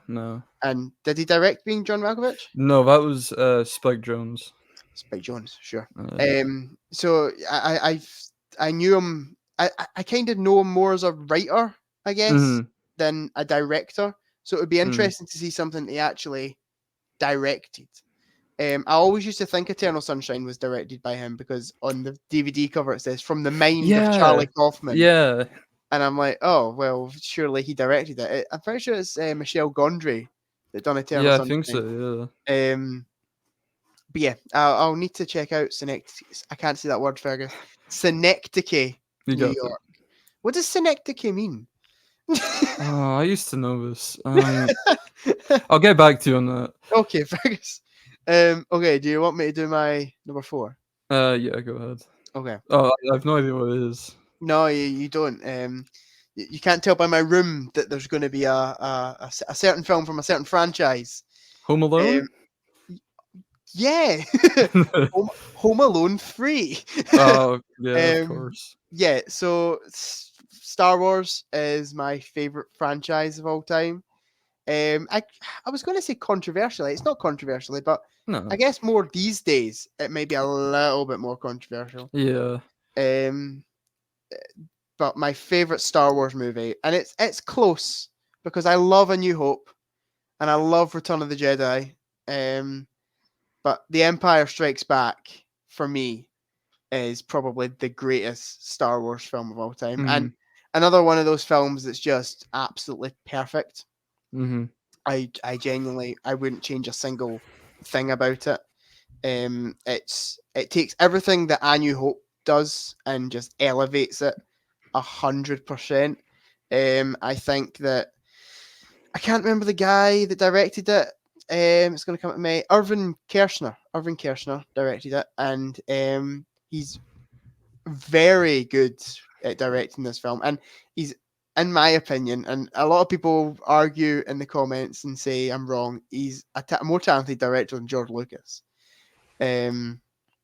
George Lucas done A New Hope, and he's good, but I would say the direction of A New Hope is the worst of the original 3. Okay. It's definitely the most simplistic and stuff. But yeah, Empire Strikes Back, I just think it's such a great continuation on from A New Hope. As I said, it takes everything that film does and just does it a bit better. Mm. All the stuff with Yoda on Yoda, yeah. Dagobah is just brilliant. The way it explores the whole concept of the Force. The Force is kind of just mentioned in the first film, and in this film really does a good job of exploring it. It's one of those films where, and I feel like, especially in the prequels and the sequels, when there's like subplots and there's characters off doing this and then other characters off doing this, one of those subplots is worse than the other one. Whereas in Empire, the stuff with Luke and the stuff with Han and Leia on Cloud City, I think are both fantastic. And yeah, I just think it's definitely one of the greatest films of all time. Sure, and definitely one of the most influential too. For sure. Like even Yoda people alone. Yeah, even people that don't know Star Wars know things from Empire. Yeah, like I'm your father, that kind of thing. Yeah, exactly. That is probably, I'd argue, the most famous line. Yeah. In movie history. Yeah, I absolutely adore the film, and I just love I love world building, and I love just being wrapped up in this world that's been created, and the way George Lucas does that in all three of the original films is just so incredibly well done. Yeah, no, I'd agree. As you know, I'm not a huge Star Wars fan outside of the original trilogy, but yeah, I do love those three. Yeah. Yeah, we should definitely do a podcast episode on Star Wars because I feel like we could talk about it for a while, especially the sequels. I feel like we could. Oh boy. and the prequels, because I'm almost a kind of defender, especially for episode 3. Yeah, no, episode 3, the prequels is okay. I think the sequels have one decent film in The Force Awakens, and so do the prequels in Revenge of the Sith. But I don't mind The Last Jedi. A lot of people hate that movie. I really like The Rise of Skywalker. Oh, okay. that'll be an interesting discussion. It will be. Certainly not one for today. I'm just trying to think of things about Empire Strikes Back that's not already been said by someone else. It's kind of already all been covered. It's just such a perfect movie, and is definitely my favorite Star Wars movie. It used to be A New Hope for me. That used to be my favorite. And then the reason it used to be A New Hope is whenever someone says Star Wars to me, I immediately think of A New Hope. But when you actually look at it, it's Empire's a better movie. It just is in every single way. For me, I prefer New Hope, but it's very, very slight. I'm planning a Star Wars rewatch soon. I think with my dad maybe. Are you going to do them all? Well, just the original trilogy, and we'll see how we go from there. You got to do them all, Fergus. I will only do them all. And then if we're doing a podcast, otherwise I'm not going to bother. Okay. Yeah, you got to do them all. Then you got to do Clone Wars. You got to do Rebels. Oh no! You got to do Mandalorian. No, please. You got to do. You know what? I don't mind Solo. I thought Solo was pretty decent. I think Solo's pretty good. I used to really not like Solo, and then every time I've watched it since. However, the lighting. It's terrible. The lighting in Solo needs shot. It's so dark you can't see anything that's going on. It's a shame because it could be really vibrant and really fun. Oh yeah, but it's a Ron Howard movie, which is also incredibly weird because it doesn't feel like a Ron Howard movie at all. No, yeah, Rogue One's pretty good as well. I like Rogue One. I will say, out of everything that Disney's done, I think the first 2 seasons of Mandalorian for me. Yeah. I've only seen 2 episodes of Mandalorian. I didn't mind it, but I just kind of forgot to keep. The first 2 seasons are just excellent. Season 3. Is that Jack Black and the Lizzo showed up, right? Yeah. Don't remind me. That's interesting. Do you know I've still not finished season 3? I've got the last episode and I just can't bring myself to watch it because I know the show's done and it's went out but I don't think it's done. I think they're doing a season 4. Oh yeah, they'll milk it for as long as they can. Yeah. But it's I know when I watch the last episode and then when I don't enjoy the last episode, the show's kind of ruined for me a little bit. So I've just not watched the last episode yet. Gus Fring's in it, isn't he? Yeah, he's really good in it. He's Giancarlo Esposito. Is he just playing Gus Fring again? Yeah, Gus Fring with a lightsaber. Yeah, okay. I mean, that's kind of cool, I guess. But yeah, Empire Strikes Back, just absolutely adore it. Okay, do you want to give us your number 4, Fergus? Yes, I will. Any predictions? Oh, I wonder, is it a foreign movie by any chance? Yes, it's only one on the list. Yeah, which is quite bad, I think. But I didn't have any on my list. Says a lot about us, I think. Yeah. Anyway, yeah, Old Boy, Yeah. directed by Park Chan-wook. Yes. You've seen it. Obviously, we watched it in uni quite recently. Yeah, I'm still mentally scarred from it. Yes. No spoilers in this little bit. We won't spoil it for anyone. It's one of those films where I genuinely wouldn't spoil it. I would never. No matter how much time passes, I'll never spoil the end of that film. No. It is. Yeah. It's something. It's something. The final third act is just absolutely insane, and you just feel sick for ages after it finishes. Yeah, you do. Yeah. But beyond that, I think the rest of the film's really good though. The guy who plays the villain's called Lee Woo-jin. I think he's fantastic in it. And that's probably one of my favorite villains of all time. Yeah. I think my favorite might be Bagby from Train's Fun.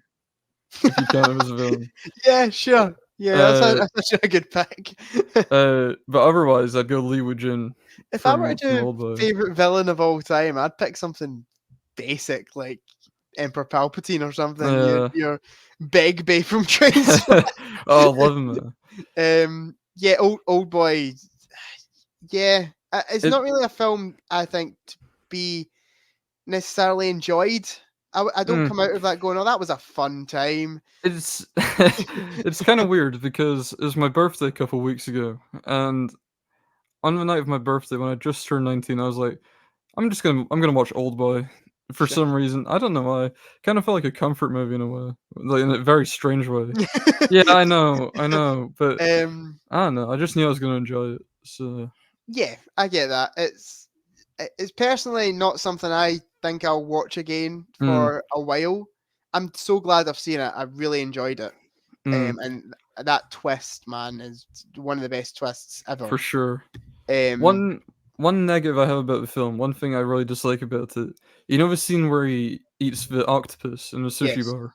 Yes. I think they killed like 3 octopi filming that scene because they done like 3 takes. Sure. Yeah, apart from that, I love everything else about the film, but doing that is kind of it's kind of an ugly movie, but kind of purposefully ugly. And it kind of almost paints itself at the start as a kind of just standard revenge flick. Yeah. Another film that you don't really know what it's going to be before going into it. Like I almost thought from the first half hour it was going to be like John Wick. Kind of the Korean version of John Wick. Yeah, that's the feeling you get because like it opens on like this really intense scene where he's holding the guy over the edge of a building. Yeah, exactly. And the whole like the hallway kind of fight scene. Yeah, but it's so good. He's using the hammer. Yeah. That's just something straight out of a John Wick movie. I love that scene so much. That's one of my favorite action scenes. Yeah, just because like there's so many points where he actually like gets hit and he kind of falls down a little bit, and they need to stop and take a couple breaths before we keep going.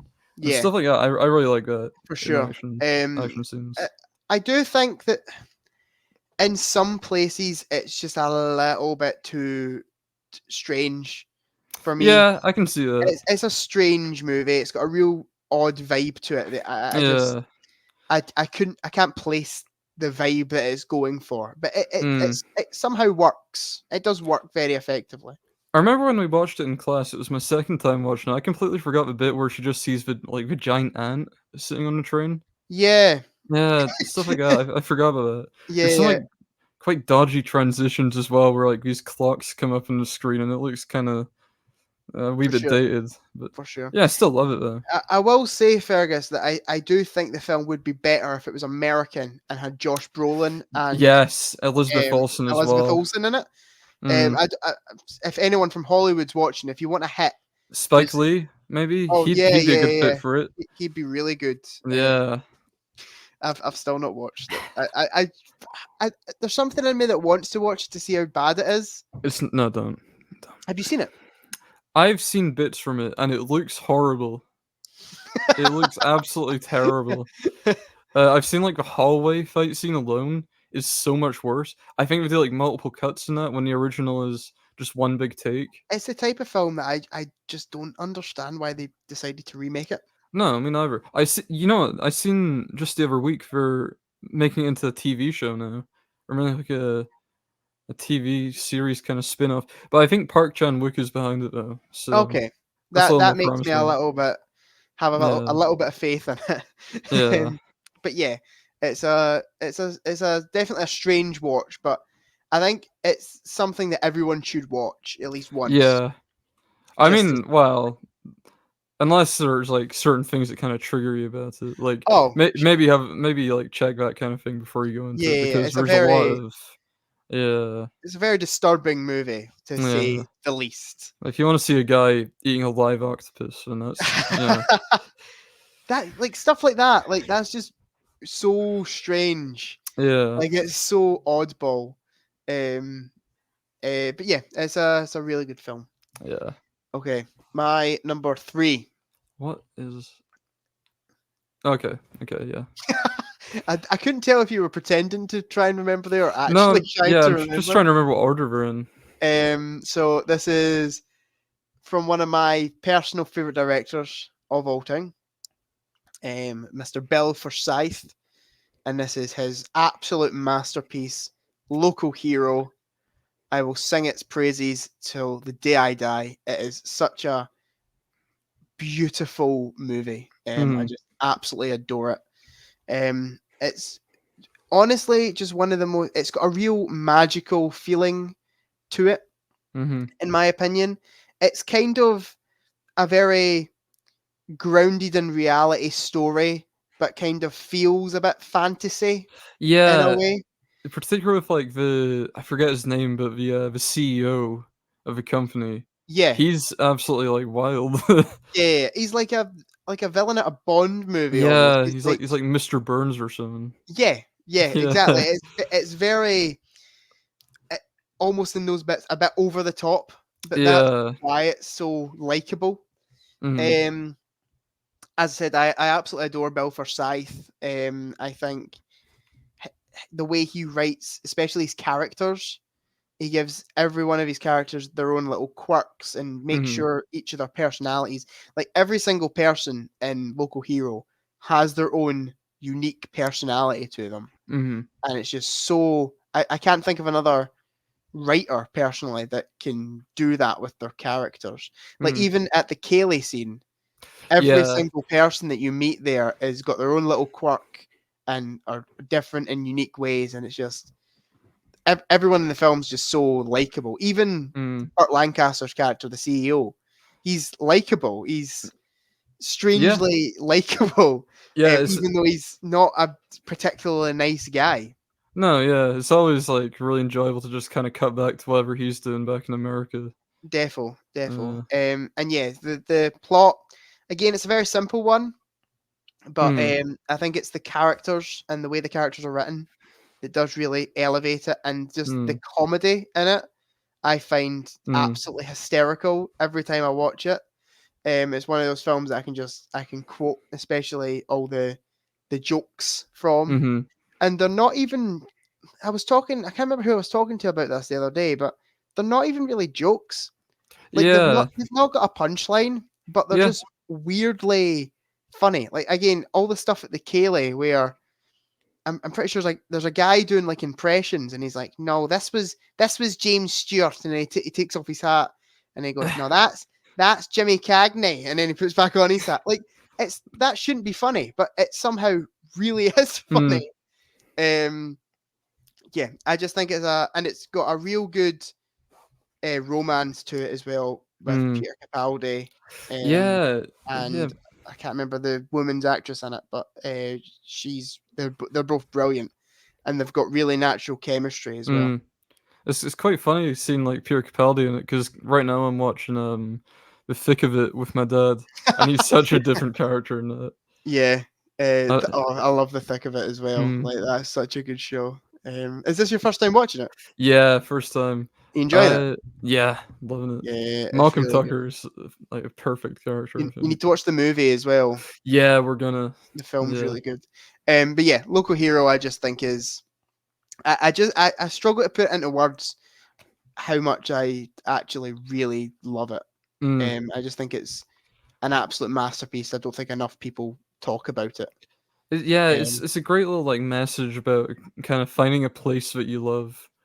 For sure, you know, for sure, and it's very subtly done. A lot of films would make him fall in love with the place immediately. Yeah.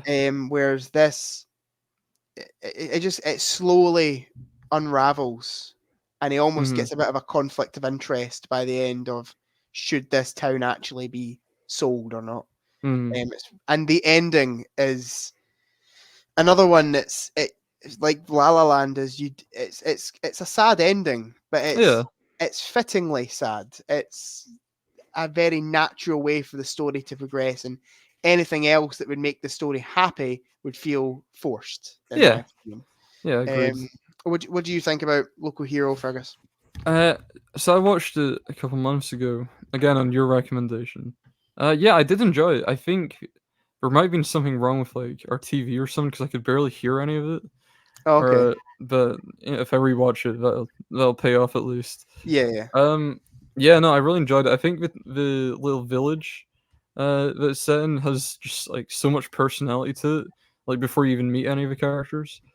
Like you said, all the characters are great as well. I like the hotel manager, and he's kind of like the mayor of a town almost. Yeah, I love that as well. Like, even just little things like that, where you see him managing the hotel, and then he's the like financial advisor for the town as well. And he's like, oh, we double up on jobs around here. It's just so funny. And again, it shouldn't in any other film that wouldn't be a punchline to a joke, but it just is in Local Hero for some reason. It's really good. It's really funny as well that they all want to like sell out and get all this money, but they're just pretending they don't so they can drive the price up as well. Yeah. It's smart. And again, a lot of other films would the whole story would be these guys don't want to sell the town and because they love it so much. And Local Hero, they want to be rich. They want to get as much money as they can out of this. And yeah, again, it's just a much truer way of telling that story than I think any other filmmaker would have made.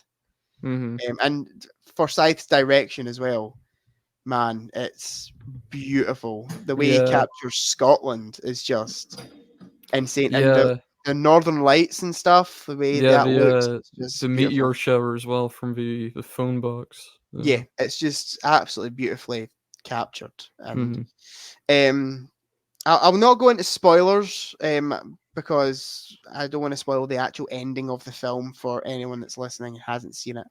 But I'll say this I'll talk to you a little bit about it when we're done this podcast, Fergus. But he didn't want it to end the way it did, Forsyth. Right. He wanted it to have a much more depressing ending than it already did. But the studio was like, no, you need to give the paying public some hope at the end. And so they added a little shot in at the end that gives a little bit more hope than if it were just to end where he wanted it to end. Right, yeah, I'm starting to kind of figure out what that might be. But yeah, Bill Forsyth got done over by a lot of studios. Like he made a movie called Being Human with Robin Williams. And it was a very long script. He made the film. It was a 3.5-hour masterpiece. He was so happy with it. The studio made him cut it down to 2 hours. Yeah. And after that, he was like, I'm done. And he retired. I've only seen Local Hero of those films, but I think, that's pretty scummy. That's a whole 1.5 hours. That's like a film in itself. He got done over by a lot of studios over a lot of films. and it's a shame because he could have had a much bigger career than he did, and he was kind of put off by filmmaking because of all the studios and stuff. But if you're looking for another Forsyth film, That Sinking Feeling. Yeah, I think I've heard you talking about that before. It's probably my second favorite of his. Okay. And it's his first film. Very low budget Scottish comedy, really funny. So All I'd right. recommend that to you. Okay, do you want to give us your number 3? Yes, another Scottish film, but not so much comedy. No, definitely not a comedy. No, my choice is Aftersun. Yes. Directed by Charlotte Wells from 2022. Yes. Yeah. So I watched this film like half a year ago, almost a whole year ago at this point. Mm-hmm. And it just absolutely blew me away by the end. We can't spoil this one either because no, definitely not. Definitely not. There's a lot to unpack with it, but it feels so like kind of devastating in a way. Yeah, because you can see like the impact that everything's having on the dad the whole film, but the daughter kind of doesn't know about it, and she only realizes in retrospect like what he was going through. definitely. And this feeling of like trying to cling on to her memories of her dad is yeah. It's another one that's it's incredibly subtle in its storytelling, and again, a lot of other filmmakers would have been a lot more blunt with the themes that they were trying to convey. But Charlotte Wells does a good job of being very subtle about it. For sure. I love like when it's just in the holiday resort as well. Because it feels very, very nostalgic, I think. Yeah, that's a sense that I got from the movie when I watched it as well. It almost took me back to being a kid on holiday and those kind of like the arcade and the not cheap resorts, but like they've got a weird feeling to them. Those places, and there's a scene in the film. I think it's about halfway through where she's sitting at the pool. I'm pretty sure. And there's another boy there, and they end up sharing a kiss. Is that? Yeah. Not seen the film in ages. But that scene, even just like sitting by the pool at night in Spain, there was like a real. I could almost like this is going to sound weird, but I could almost like smell it in a way. Yeah. No, I agree. It's just so atmospheric. It's unreal. Yeah. No, I love all that.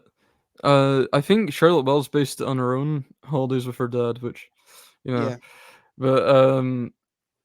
no, it captures that feeling very well. I think Paul Mescal is fantastic in the movie. Should have gotten Best Actor. And I love Brendan Fraser, as you know, but yeah. I probably agree. He should have got Best Actor. But also Frankie Corio, is that her name? Yes. She is absolutely fantastic. How old was she? Like 12 or something when she done it? Something like that. She's from Bathgate, which is not far away. Is she? Yes. Oh, my favorite. Which is not far away from me, and she's insanely good in the film. Yeah, like, she is. A 12-year-old should not be able to give that good a performance. For sure. Like the way she talks to the camera as well, it reminds me of when I used to make YouTube videos when I was like 10. yeah, that's another nostalgic thing for me. It kind of made me because we had a caravan in Peebles, and we used to go down there. Well, my gran had a caravan in Peebles. We used to go down there, and I used to make like little tours. Of the caravan on my I think it was my mum's phone. Yeah. And then I used to bring it through and show it to my family and stuff. And it's so nostalgic. Like what she does in that film is exactly what I used to do in the caravan. It's so well captured. Yeah. Easily one of the best like child performances I've ever seen. Maybe the best, to be honest. She's excellent in the film.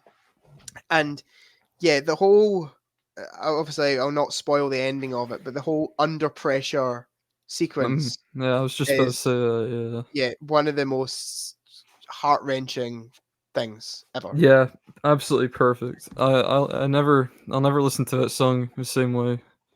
Really, every time I hear it, I just think of Aftersun. Every time I've heard it since, I've thought about Aftersun.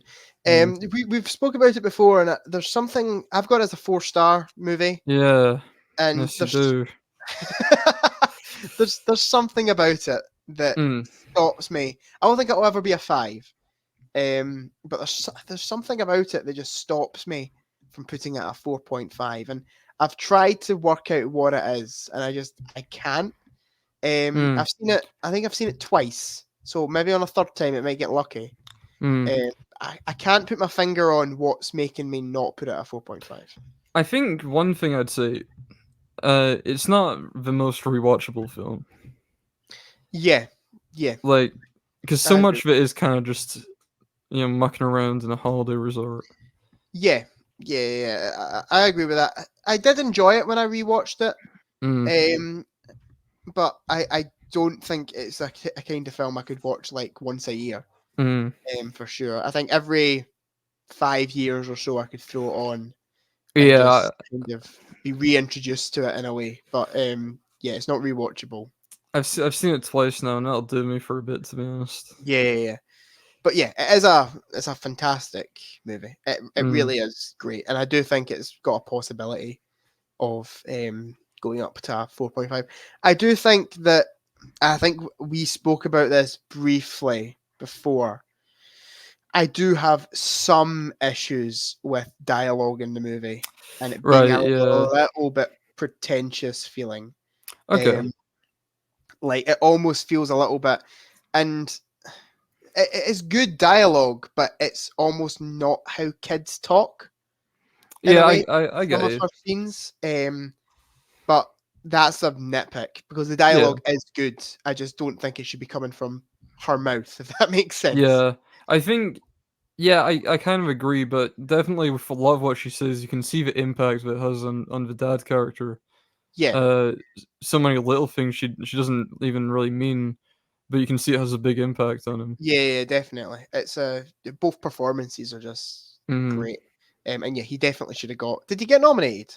He was nominated. Yeah, Aftersun never got nominated for Best Picture. That's insane. Yeah, talking about the Academy Award nominating the wrong films. Okay, my number 2, my runner-up, my silver medal. Yeah, this is a very cliche pick for a top 10 list. But it's Pulp Fiction, man.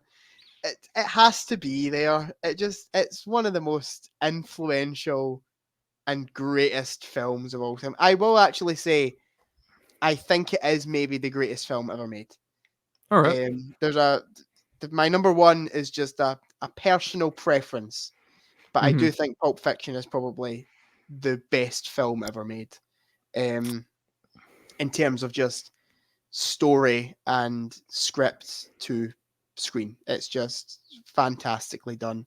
Quentin Tarantino, who I'm a big fan of. Yeah. I absolutely adore the man. I don't think he has made a bad movie. Kill Bill 2 is the only one for me that your face is the only one for me that I don't love. Okay. I've just got a couple of issues with that film, but Pulp Fiction for me is just his masterpiece. It always will be, I think. He's making one more movie? Allegedly.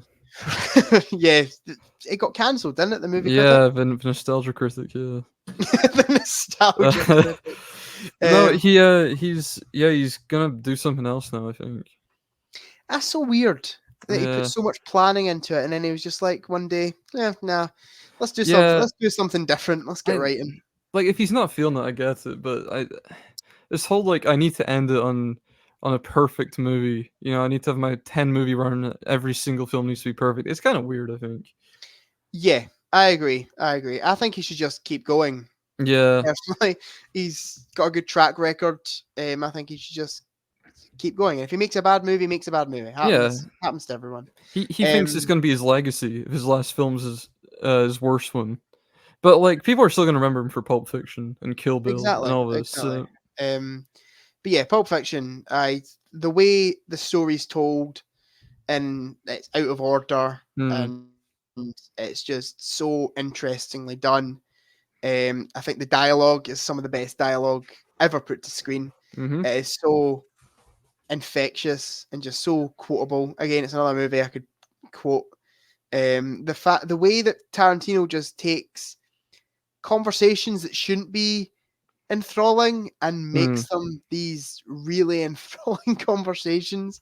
Like, they're just at the very start of the movie, they're just talking about TV and like television pilots, and there's actually a sequence where Samuel Jackson explains what a pilot is to John Travolta. That shouldn't be good film, but it somehow is. The way Tarantino writes it so naturally, it's great. It's so good. Stuff like the quarter pounder of cheese and all that. Exactly. Yeah. And the whole foot massage stuff at the start as well. Which, of course, Tarantino would include in one of his films. Exactly. But yeah, it's almost got a tongue-in-cheek quality to it as well. It's funny. It is a funny movie. Very dark sense of humor to it. I guess you could say that about pretty much all Tarantino's films. They've got a real dark sense of humor. But I would say out of them all, it's maybe that or Once Upon a Time in Hollywood that's his funniest movie. I think Pulp Fiction is maybe the closest he gets to doing straight up comedy in places. Yeah, I'd probably agree. The only thing, and I don't hate it, but if I were to nitpick about the film, the whole gold watch sequence. Yeah. And not even the latter half of the gold watch sequence, the scene in the taxi. Sure. Where Bruce Willis is talking to, is it Esmeralda? I'm pretty sure her name is. That scene just seems to go on. Yeah. For ages. It's the only time in the film where I'm not fully enthralled in the dialogue personally. But yeah, I think it's a perfect movie, but I think all the stuff, especially at the start with John Travolta and Samuel Jackson in the flat, and then at the end where they shoot the guy's head in the car, and they have to get Winston Wolfe in. That's my favorite part of the film for me. Yeah, it's that stuff just is so good that even if the Gold Watch storyline is more of a 9 out of 10, that stuff just raises it up. It's so good. That's like the one thing that holds it back for me as well.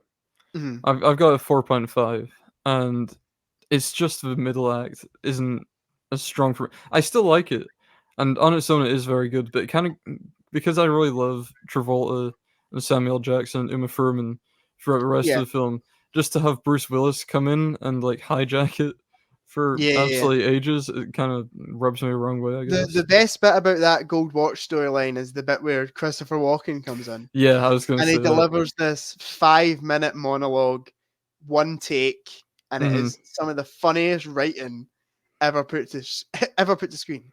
He hid this watch up his ass 5 years. It's it is fantastic. But yeah, I don't think I can say much about it. That it's Pulp Fiction. Yeah, it's got a reputation for a reason, I guess. For sure.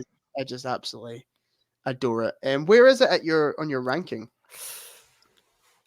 So, okay, just for context, I'm watching all Tarantino's films in order, and the last one I watched was Inglourious Basterds, I think. Yep. So Django is next. Yeah. You got Django, Hateful Eight, and then Once Upon a Time in Hollywood. Yep. So, depending on how you look at Tarantino, I've got Pulp Fiction in either 4th or 5th, depending. Okay. So, it depends if you want to count Kill Bill as one film. Sure. If you do that, Kill Bill's my favorite. Okay. If not, Kill Bill Part 1 is my favorite, then Kill Bill Part 2. Then Inglourious Basterds. Okay. Then Death Proof. Then Pulp Fiction. And then I changed Jackie Brown and Reservoir Dogs around a lot. Death Proof is really good. It's very underrated. It gets a lot of slack. It's a really good film.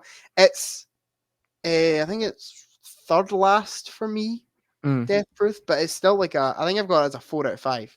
Yeah, no, it's very good. I love the stuff of like the stunt people at the end, the stunt girls. Yeah, it's really well done. She's like hanging onto the car and all that. Yeah. Great climax. Yeah, for sure. Yeah, in terms of my Tarantino ranking, you know how much I love Jackie Brown. I think that's maybe his most underrated one for me. Not a lot of people talk about it, and I think it's a masterpiece. I genuinely do. I think it's absolutely brilliant. And then I adore Reservoir Dogs. I'm a much bigger fan of his earlier stuff than his newer stuff. Like Inglourious Bastards is quite low for me. Really? I think it's 6th on my ranking. Ooh. Yeah, 6th or 7th. And I typically count Kill Bill as 2 separate films simply because I like one way more than I like the other. Yeah, I agree. Volume 1, I think, is a near masterpiece. I love it.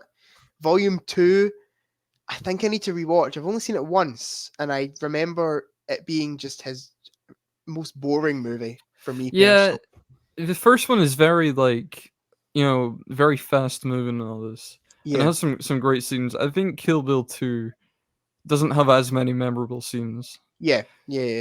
And it is. Yeah. The only part of Kill Bill 2 I remember is the bit where she kills Bill. Sure. That's the only spoilers bit I remember. Oh yeah, spoilers. Sorry. There's a bit where she like rips out the girl's eye as well. Oh yeah, I remember that too actually. And I remember somebody gets bit by a snake when they open they open a briefcase and a snake comes out? Yeah, something like that. I remember that. I think Volume 2, it's not quite as stylistic as the first one either, because the first one, you know, the bit where like they introduce Lucy Liu's character and it just turns into a whole like anime sequence for 10 minutes. Brilliant. There's nothing like that in Volume 2. It's weird that it was one movie in my head. Yeah. In my head, they don't go together necessarily. They're like tonal shifts, I think. Yeah, for sure. I feel like if it was one big film, it would almost feel a bit odd. Yeah. That it jumps to a whole different feel halfway through. Yeah, agreed. It could just be Tarantino. He likes to bum himself up and talk a lot of crap sometimes. So I mean, it could just be him going. My whole vision was to have it as one movie, but Kill Bill is only one movie, so I get to make one more. Exactly. Those damn studios, they made me cut it up into 2. Yeah. But yeah, there's not much to say about Pulp Fiction that hasn't been said 100 times. It's just it's a masterpiece. I adore it. Okay, you're number 2, Fergus. Your runner-up. All right, we're going back to Wes Anderson now. We are. Fantastic Mr. Fox. Yeah, such a good movie. It's perfect. It's fantastic. Yeah, it's fantastic. Yeah, good pun, Fergus. You'd be thinking about that one before the podcast. Thank you. Yeah, no, I've been practicing it for months now. You've got it written down. Yeah.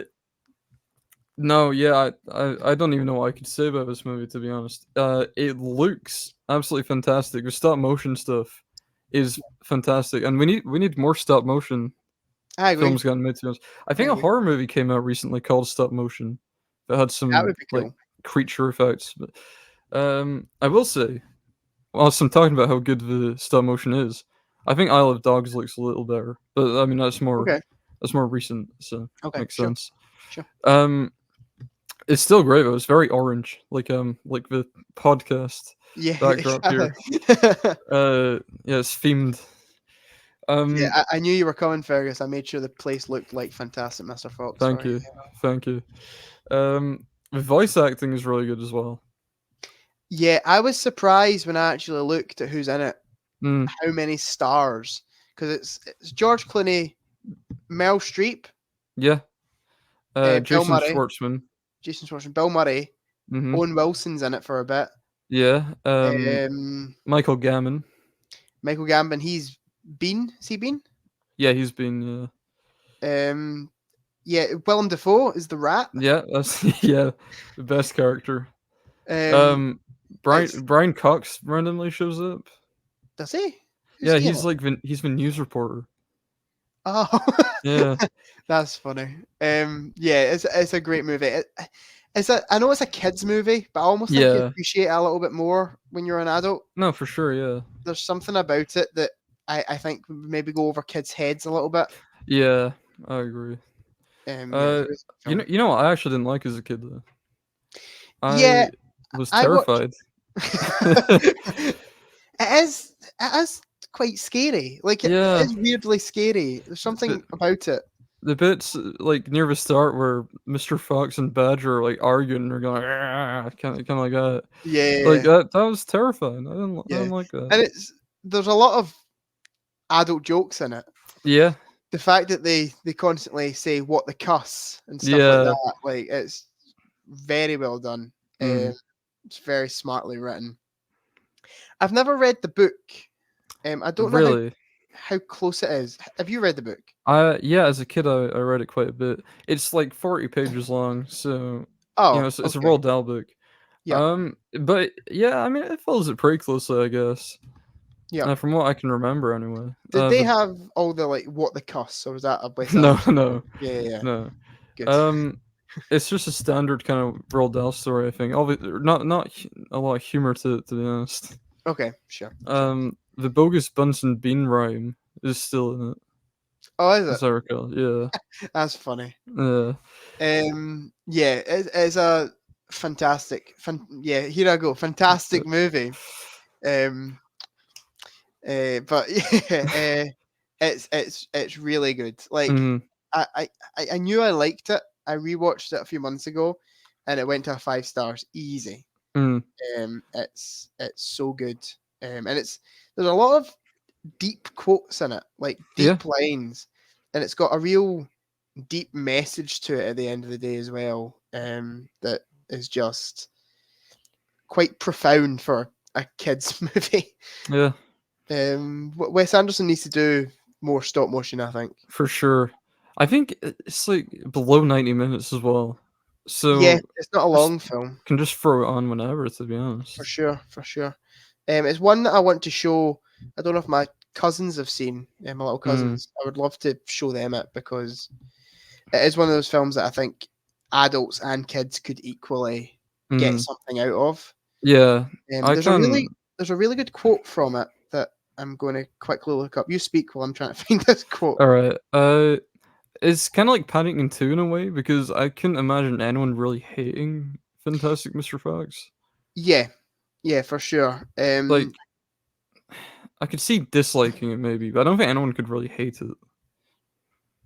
Yeah. So here, this quote is so good, right? It is actually insane.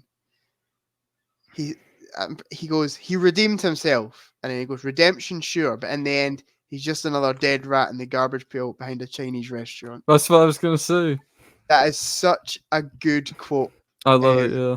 and it's incredibly profound for a kids' film. Basically saying, even though he was good at the end, it doesn't matter. Yeah. It is insanely profound. That whole bit with Willem Dafoe's rat as well, so good. Yeah, and He's a very funny side character to the show up. cider factory Yeah. is brilliant. And I tell you what, who else used to freak me out? See Bean's wife. Oh sure, yeah. He's terrifying. Yeah. All the He's humans are so kind of scary. off-putting in it. Yeah, yeah. I don't think there's a nice human character in the full thing. No. Except for that, who's the guy that plays the guitar? Oh sure, Petey. Petey's a Yeah. legend. I love Petey. But yeah, it's a great movie. Okay, my top pick. Mm-hmm. My favorite film of all time, and it used to be Pulp Fiction. Pulp Fiction used to be my number one, and when I actually sat down and thought about it, what film would I rather watch now? It has to be The Karate Kid. My all-time favorite movie. I just absolutely adore every. Did you have that one predicted for me, Fergus? I did have it predicted, yes. That's because I don't shut up about it. Yeah, that's true. It's I just absolutely adore it. Just to be clear, this is the Jaden Smith version we're talking about. Yeah. Yeah, This is okay, I suspected this much. no, Yeah. we're actually talking about the unreleased one, the other Oh, remake they're okay. doing. This one with Jackie Chan and Ralph Macchio in it. Oh, Yeah, okay. we're talking about that Okay. one. I've not seen it yet, but I just know it's going to be my favorite movie. Of course, yeah. No, we are talking about the 1984 Karate Kid, directed by John G. Avildsen, from a script by Robert Mark Kamen, who would later go on to do the Taken films.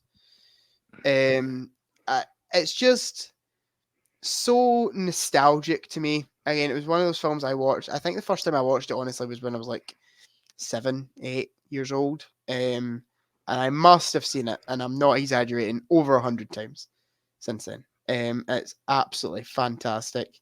It's so beautifully 80s. There's a lot of people have their favorite 80s films. I never really see the Karate Kid thrown in there. It's probably the most 80s film I've ever seen in my life. It's so incredibly 80s. Even like the music and stuff that they play throughout it, it's got just a real nice 80s vibe to it. I love how over the top the villains are in it as well, like Kreese, the kind of sensei of the Cobra Kai dojo, how he's just fine with them bullying this child. I just love how over the top it is, but at its core, it has this real nice theme of friendship and how you can find friends in the most unlikely of places. Yeah. And the friendship that Mr. Miyagi has with Daniel in the film is genuinely, I think, some of the best chemistry ever put to screen. They both do give fantastic performances. And I don't know if you knew this, but Mr. Miyagi won the Oscar. Pat Morita won the Oscar. Yeah. For playing Mr. Miyagi. And I think it's one of the only times the Oscars have been like right on the money. It doesn't seem like the obvious choice for them to pick, but I'm so glad they chose to give him the Oscar. Sure. And the ending of the film, the whole tournament scene, is just so good. And it's that final freeze frame on Mr. Miyagi's face, just looking proud at Daniel. It's perfect. It's so good. I adore it, Fergie. I genuinely can't speak higher of it. It's so good. Know. What do you think of the Karate Kid? So this is quite hard for me because I have not watched this movie since I was probably about 9 or 10. Okay. So my memory's pretty foggy on it. Sure. I do like it though. I liked it as a kid. I guess not as much as you clearly did. But yeah, no, it's very kind of wholesome in a way. Yeah, definitely. Yeah. And I mean, I'd rewatch it right now. It's yeah, for sure. It's got a real wholesome vibe, but it's also got some darkness to it as well. There's the whole scene where Daniel comes in, Miyagi's drunk, and he starts telling him about his life. Yeah. And this I remember a bit, yeah. Kind of wise karate master had this really fucked up past. Like his wife died giving birth to his child who also passed away, and he carries all these emotional scars with him. And you just seeing that scene, it's one of the best scenes. Mr. Miyagi's talking about his past, and then he passes out because he's drunk, and Daniel puts him to bed, and then even though Miyagi can't see him, stands back and bows to him, and you're like, that is just respect. And that is so well done. I just think it is absolutely fantastic, and manages to get me in my feels every time. And the soundtrack, Fergus, the score that movie has, so good. Bill Conti, who done the Rocky movies, scored it. One of the greatest scores of all time, in my opinion. I think I'll rewatch it. You should. Have you seen any of the sequels? No. I think I've seen a bit of the Jaden Smith one. But I think I turned it off.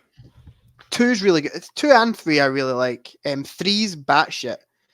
3 is so batshit insane. It's like likable. But 2 is actually a really nice continuation from 1. Actually, doing them back to back is the way to go. And then Cobra Kai on Netflix. Yeah. So good. I don't know if I can be bothered committing to that, Jack. Oh, Fergus, it's so good. Season 6, the final season, starts in July. Okay. Well, we'll see. They're splitting it up into 3 parts, so I think it's July, November, and then the third part's coming out in 2025. But yeah, just exceptional. I just absolutely adore the Karate Kid. And it's weird because I'm not a sports movie fan necessarily. Oh yeah. A lot of sports films are very cliche and just bad. I'm not really a sports fan in real life. No, me neither. So it's just a bit mad that technically my favorite film of all time is a sports movie. That's just it's strange. It's a strange one. But I do think. On you go. Oh no, you finish.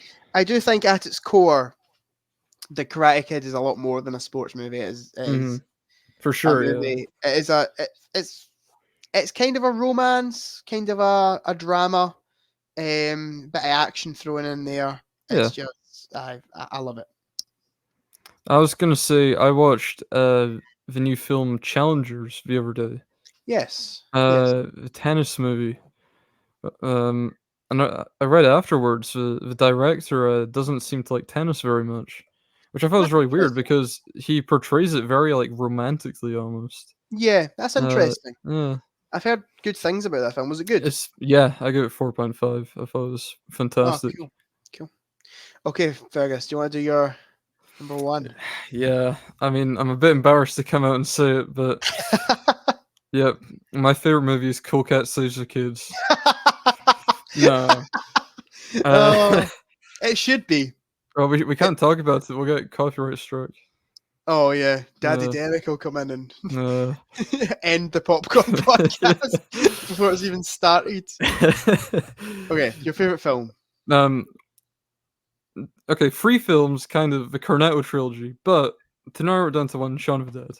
Sure. I'd say the Cornetto trilogy too. Yeah. Good. I got my friend to Crispy Chicken. Who are these friends, Fergus? Cheer and Crispy Chicken. Yeah, I got Crispy Chicken to watch to watch Shaun of the Dead, and then he watched Hot Fuzz and he preferred Hot Fuzz. I was able to get someone to watch it, I suppose. Controversially, Hot Fuzz is my least favorite of the 3. Okay. World's End is my second favorite. Yeah, I can see that. I think World's End is very underrated. It's I absolutely adore it. It's got it's real emotional core to it, I think. Gary King. See, at its core, it's about mental health, which is insane. Gary King is a really sad character. I was speaking to Chair about this recently. He said that Shaun of the Dead was the saddest film in the Cornetto trilogy because by the end, spoilers for Shaun of the Dead, by the end when Ed gets turned into a zombie, he's just living the exact same life as he was anyway. Which I kind of makes sense, but I think World's End is definitely sadder. World's End does have a strangely happy ending, though. Yeah, Gary King almost kind of finds his purpose, which is nice to see. But like, I watched World's End when it came out. When was that? 2013. So I was 10 when I watched it for the first time, and I only recently in a recent rewatch realized that Gary King was suicidal. Yeah. Like, he was probably planning to take his life after this last outing with his friends, which is just insane. But yeah, Shaun of the Dead, I think, is easily the best. Agreed. Well, where to start with it? I mean, just the energy. You get that in every Edgar Wright film. But like all these quick cuts to just something random, like someone's filling up a cup of coffee or something. Obviously, it paved the way for all that in his future films. I think the reason that I like Shaun of the Dead so much, out of all 3 of them, why it's my favorite, is just because I find it the funniest, really. That's fair. Yeah. That's fair. It's a really funny film. I'd probably say it's the funniest out of 3 of them, too. Yeah. It does have one very sad scene. Spoilers again for Shaun of the Dead, where he shoots his mum in the head. Yeah. That's a devastating bit. Very devastating. And the kind of just before the ending of it, when they're down in the basement. Yeah, it's very bleak. Yeah, they're planning to kill themselves to save the zombies getting them. Yeah. It's kind of a very sad scene masquerading as a funny scene because it is. Because I'm pretty sure Simon Pegg goes like that. Yeah. And it's really funny. The best scene in the film, though, is the "Don't Stop Me Now" scene. Yeah. In the pub. That is so genius. It's The fact that they got this 70-year-old stuntman to come in and he just told them to beat the absolute shit out of him with Pokies. Yeah, and I love how everything is kind of set up in the movie, like at the jukebox at the start and stuff, where they're like, it's on random, and then later on it comes in. Edgar Wright does that a lot in his films. It's like, foreshadowing. Hot Fuzz especially. Yeah. But I'm pretty sure there's a bit where she's doing the crossword, and she says fascist and hag, and then that comes into play later. Yeah. It's so good. But yeah, Shaun of the Dead, what a pick. I know. It's I love it, but the funniest bit for me is just before the Don't Stop Me Now scene when Ed's like, "Oh, have you got any coins?" And then Liz gives him some, and he just immediately puts them into the fruit machine. Yeah, and just sets it off. Like, what a fucking idiot, you know? Yeah. I remember there's another good bit where I'm pretty sure, I can't remember the exact lines, but who's the guy with these spectacles? What's his name? David. David goes, says something about Nick Frost's character. Is like, you act like a married couple. Yeah. And then Simon Pegg goes, "We're not married." And then he comes in, and then Nick Frost just comes in and goes, "Yeah, it's a bit warm. It was busty." And he goes, "Thanks, babes." Yeah. It's so good. Yeah, Simon Pegg and Nick Frost have such good chemistry with each other as well, I think. Yeah. And I also love the whole, when he walks the shop, that whole sequence. He does it earlier in the film and it's fine, and then later he does it and the world's like falling apart around him. Yeah, just doesn't notice. And he does like the same trip up over the curb. Yeah. It's so smartly done. Blood the second time. Have you ever watched Spaced? I've been meaning to, because it was the zombie episode in that inspired Shaun of the Dead. I've been meaning to too, because I've seen all Edgar Wright stuff now except for Spaced. He's such a good director. The lead actress in Spaced, she's in Shaun of the Dead. I think she's like Sean's friend that we keep bumping into. Yeah. Have you ever seen Last Night in Soho? That's the one Edgar Wright film I haven't seen, apart from like his ones before Shaun of the Dead. My second favorite of his really film. Yeah, I absolutely. Okay. A lot of people don't, but I think that's what I've heard. It's perfect. It's such a good movie. But yeah, Shaun of the Dead. Scott Pilgrim's really good. I think that's maybe my least favorite, but it's still really good. No. Baby Driver, or that is my least favorite. They're like the bottom two, but they're like 8 out of 10 movies. They're so good.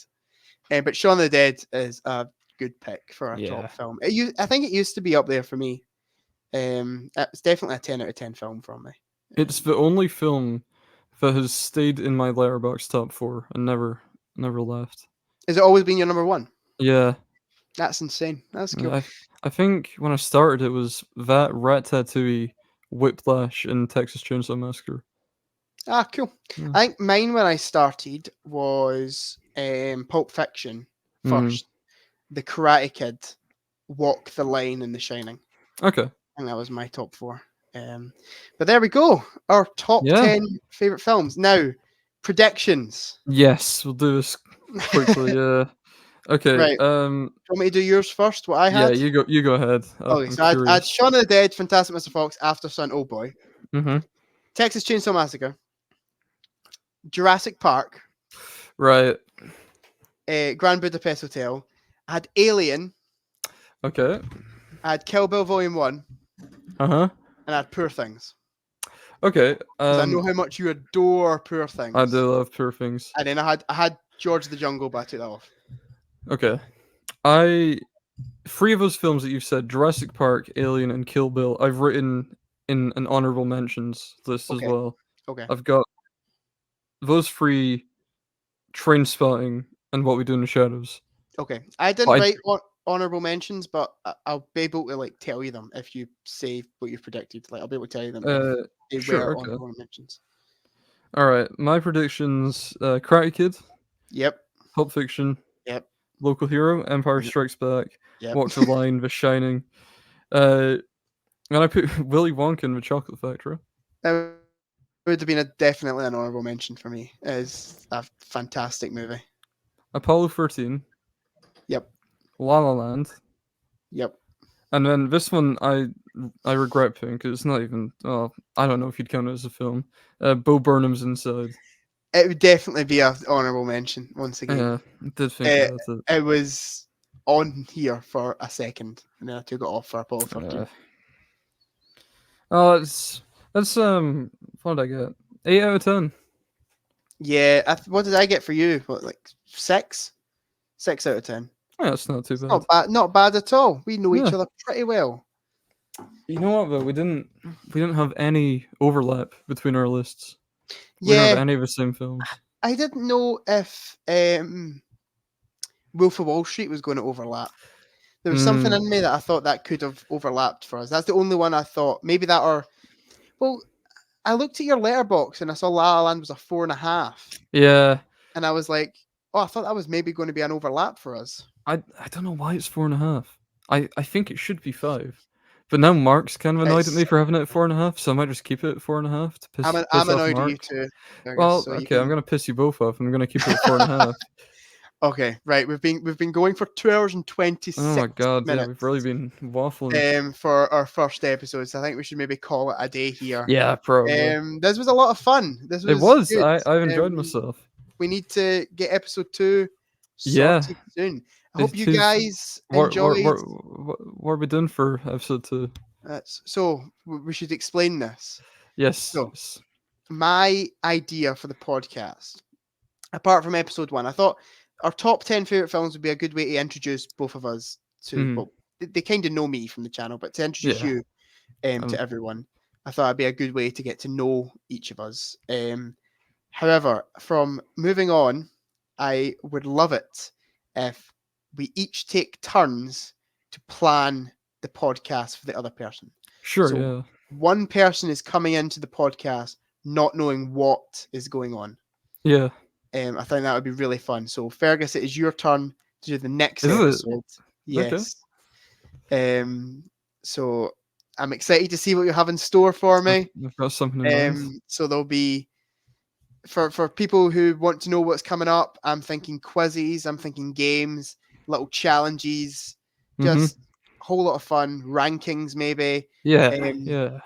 I would like to do a couple of talking about franchises. Yeah. So Star Wars, Marvel, stuff like that. It would be fun. But I'm hoping to do, we're hoping to do a lot more of these on the channel. So yeah, hope everyone enjoyed the first episode. Hope you haven't fallen asleep at 2 hours and 28 minutes. Mark better still be listening. Mark, you better. Yeah, you're like our one guaranteed listener, man. You need to be here. You better still be listening. Okay, let's wrap this up because we could talk for another. I know we could talk for another hour, but yeah, we need to wrap this up because people are going to be raging at us. It's been 2 hours and 30 minutes. Okay, thank you everyone for. I was going to say thank you everyone for watching, but thank you everyone for listening. I guess because it's a podcast. This is different for me. People are listening to it in their cars and that. Yeah. Remember to like, comment, subscribe, share with your friends. Fergus, you want to finish it off? All that jazz. All that jazz. And we will see you guys in the next one. Next one. Goodbye. Goodbye.